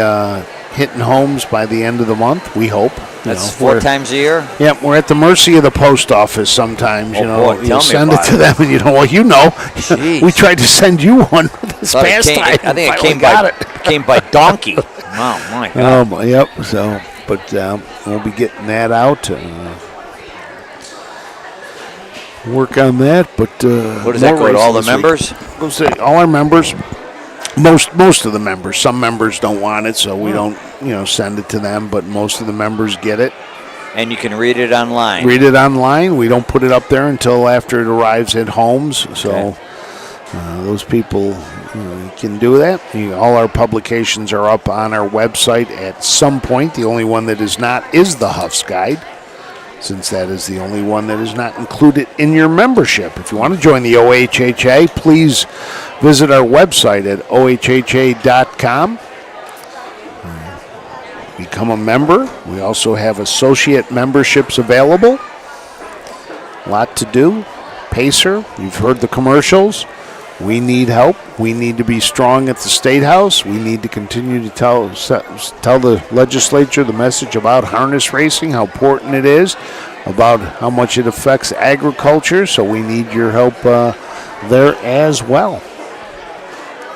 So horses are getting ready for the post parade, and 3 of them are here. I don't know if our announcer's ready to go, but let's send it up to Ayers. Nope. I think Ayers just told them, gentlemen, turn it around and head back because they're not all out on the track yet. There's 4 of them. The 1's out, the 2's out, the 4's out. Missing the 5? Well, the 3 and the 5, and who's this now? But it looks like this is the 5 along the fence right there. Yep, so we're waiting on the 3. Hard phone guy. And he looks like he's on the backstretch there. We're waiting on the number 3. It looks like he's on the backstretch there. Harvey Hirschberger driving. Harvey just 22 years old. Also trains and owns this horse coming up. So he's now on the track, so he'll now make his way back, and they'll bring him around again for the post parade. Do you know, Frank, if horses are stabled here all year round in I think Lorain? there are some that are training here. Right here. Yeah, up in the third turn up there, those 3 barns, or there's 5 barns up there that I think have horses in it. Okay. Yeah, some of the fairgrounds have training at it, some do not. Right. So there's the call to post. Now let's send it up to Ayers Ratliff for the call for the post parade of the 13th. So here they are for the 13th race, sponsored by R.L. Rundle Memorial. Signature Series, Graduate Series, purse $4,000. Logan Ebersol on 1, Ryan Stahl on 2. The 1, section line Seaside, driver change Logan Ebersol. 2 is Tan Man, driver change Ryan Stahl. 3 is Hard for One Guy, Harvey Hirschberger. 4, Vel Mr. Steve, Drew Neal aboard. And the 5, Choose Carefully, Emmanuel Miller, in the sulky. That's the field for race number 13. Your last chance to wager on the races here today. Don't be shut out. Logan Ebersol's on 1, Ryan Stahl on 2. Win, play, show, Exacta, Quinella, trifecta wagering in race 13. So here is the field. The number 1, section line Seaside, the only mare in the race. Logan Ebersol will drive. Braden Rhodes had picked up the drive from Justin Irvine, but I'm wondering if Braden had to get back to Northfield too, because he was going to drive a couple, and towards the end of the afternoon, he's not been here either. So section line Seaside, the 5-year-old mare by Down by the Seaside, out of the Major and Art mare section line Aqua, owned by Cap Equine Estates. Did not race as a 4-year-old, has come back strong this year though. 14 starts, 2 wins, 4 seconds, earnings just under $11,000. Was a winner 2 back in the free-for-all pace at Lisbon. The 2 is Tan Man, the early 3-5 heavy betting favorite. This one's owned by trainer Corey DeAirman with Robert Mondello of Delaware, Ohio, and David Kapp of Youngstown. This one went to the sales ring 4 years ago for $67,000, and he's earned it back. He's made $135,000. This year, 3 for 20. The last victory came at Northfield on July 30th. The number 3 is Hard for One Guy. Harvey Hirschberger drives, trains, and owns this Fear the Dragon gelding out of Gracie's Parade. 20 starts this year, no wins, a 2nd and 6 thirds, earnings of $2,700. Lifetime 60 starts in its 4 years, 11 wins, 9 seconds, 11 thirds, earnings over $60,000. Here's another workhorse, the 4, Vel Mr. Steve.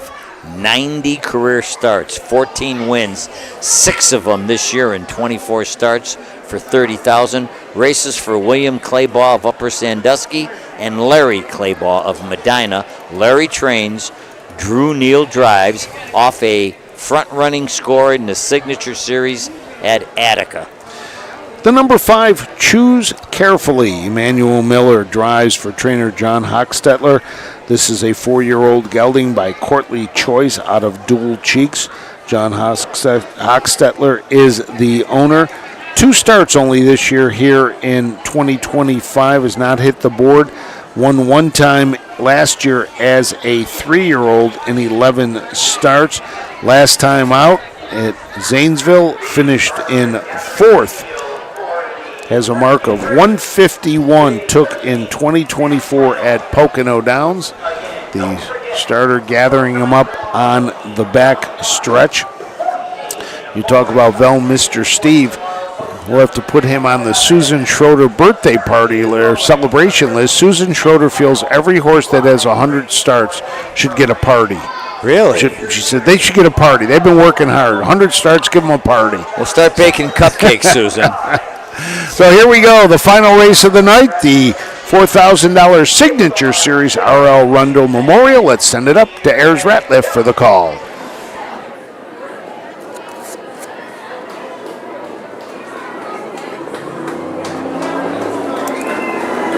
Here off and pacing, and it's section line Seaside along the rail, who fires out there looking for the lead. In their second, Tan Man moving up on the outside, Mr. Steve. Hard for One Guy is in their 4th in the trailer.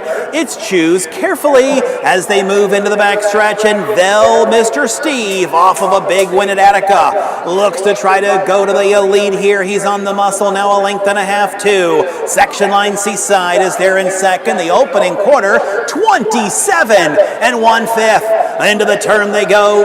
Mr. Steve out there and on the lead. In their second, section line Seaside, it is a Tan Man who's pacing in 3rd. In there to be 4th as they come down here in front of the stands. Hard for One Guy and the trailer Choose Carefully. Coming down here in front of the stands, Mr. Steve and Drew Neal is out there and on the lead. In their section line Seaside, halfway home, 56 4. Into the turn they go. Mr. Steve leading. They're in second, section line Seaside. Tan Man is there in 3rd. Hard for One Guy is 4th, and the trailer Choose Carefully as they're into the back stretch. Moving on to the 3/4 mile mark of the race, Mr. Steve by 2.5. In their second, section line Seaside. On there to be 3rd is a Tan Man. Then it's Hard for One Guy. 3/4, 1:26 into the final turn, and it's a Mr. Steve who is just rolling out there. In their second is section line Seaside, trying to move up Choose Carefully. Top of the stretch, they turn for home. Mr. Steve is out there now by 3. In their second, section line Seaside, he's now looking for the time. It's Mr. Steve. Mr. Steve will win. Section line Seaside, Choose Carefully, 1:56 2. 156 2 for the older horses. Mr. Steve picks up his 7th win of the year and his 91st career start. Has now won 4 of the last 5, and that's back-to-back after the win at Attica. That's a nice mile there. Another one for Drew Neal. What's that, 4? I believe that is 4 for Drew today. Let's take a look here. Yep, it's 4 for Drew. Way to go. He's lengthening his lead.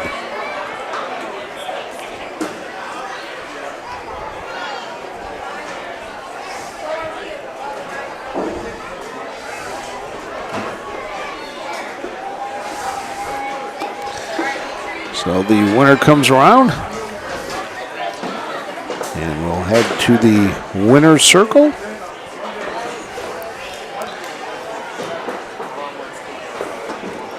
Get its blanket and head on back. So, but Mr. Steve, trained by Larry Claybaugh, owned by Larry and William Claybaugh. 91st career start, comes home a winner and has now won 4 of the last 5. Let's go up to in front of the stands, our fastest race of the day, 1:56 2. It's the 4, Mr. Steve.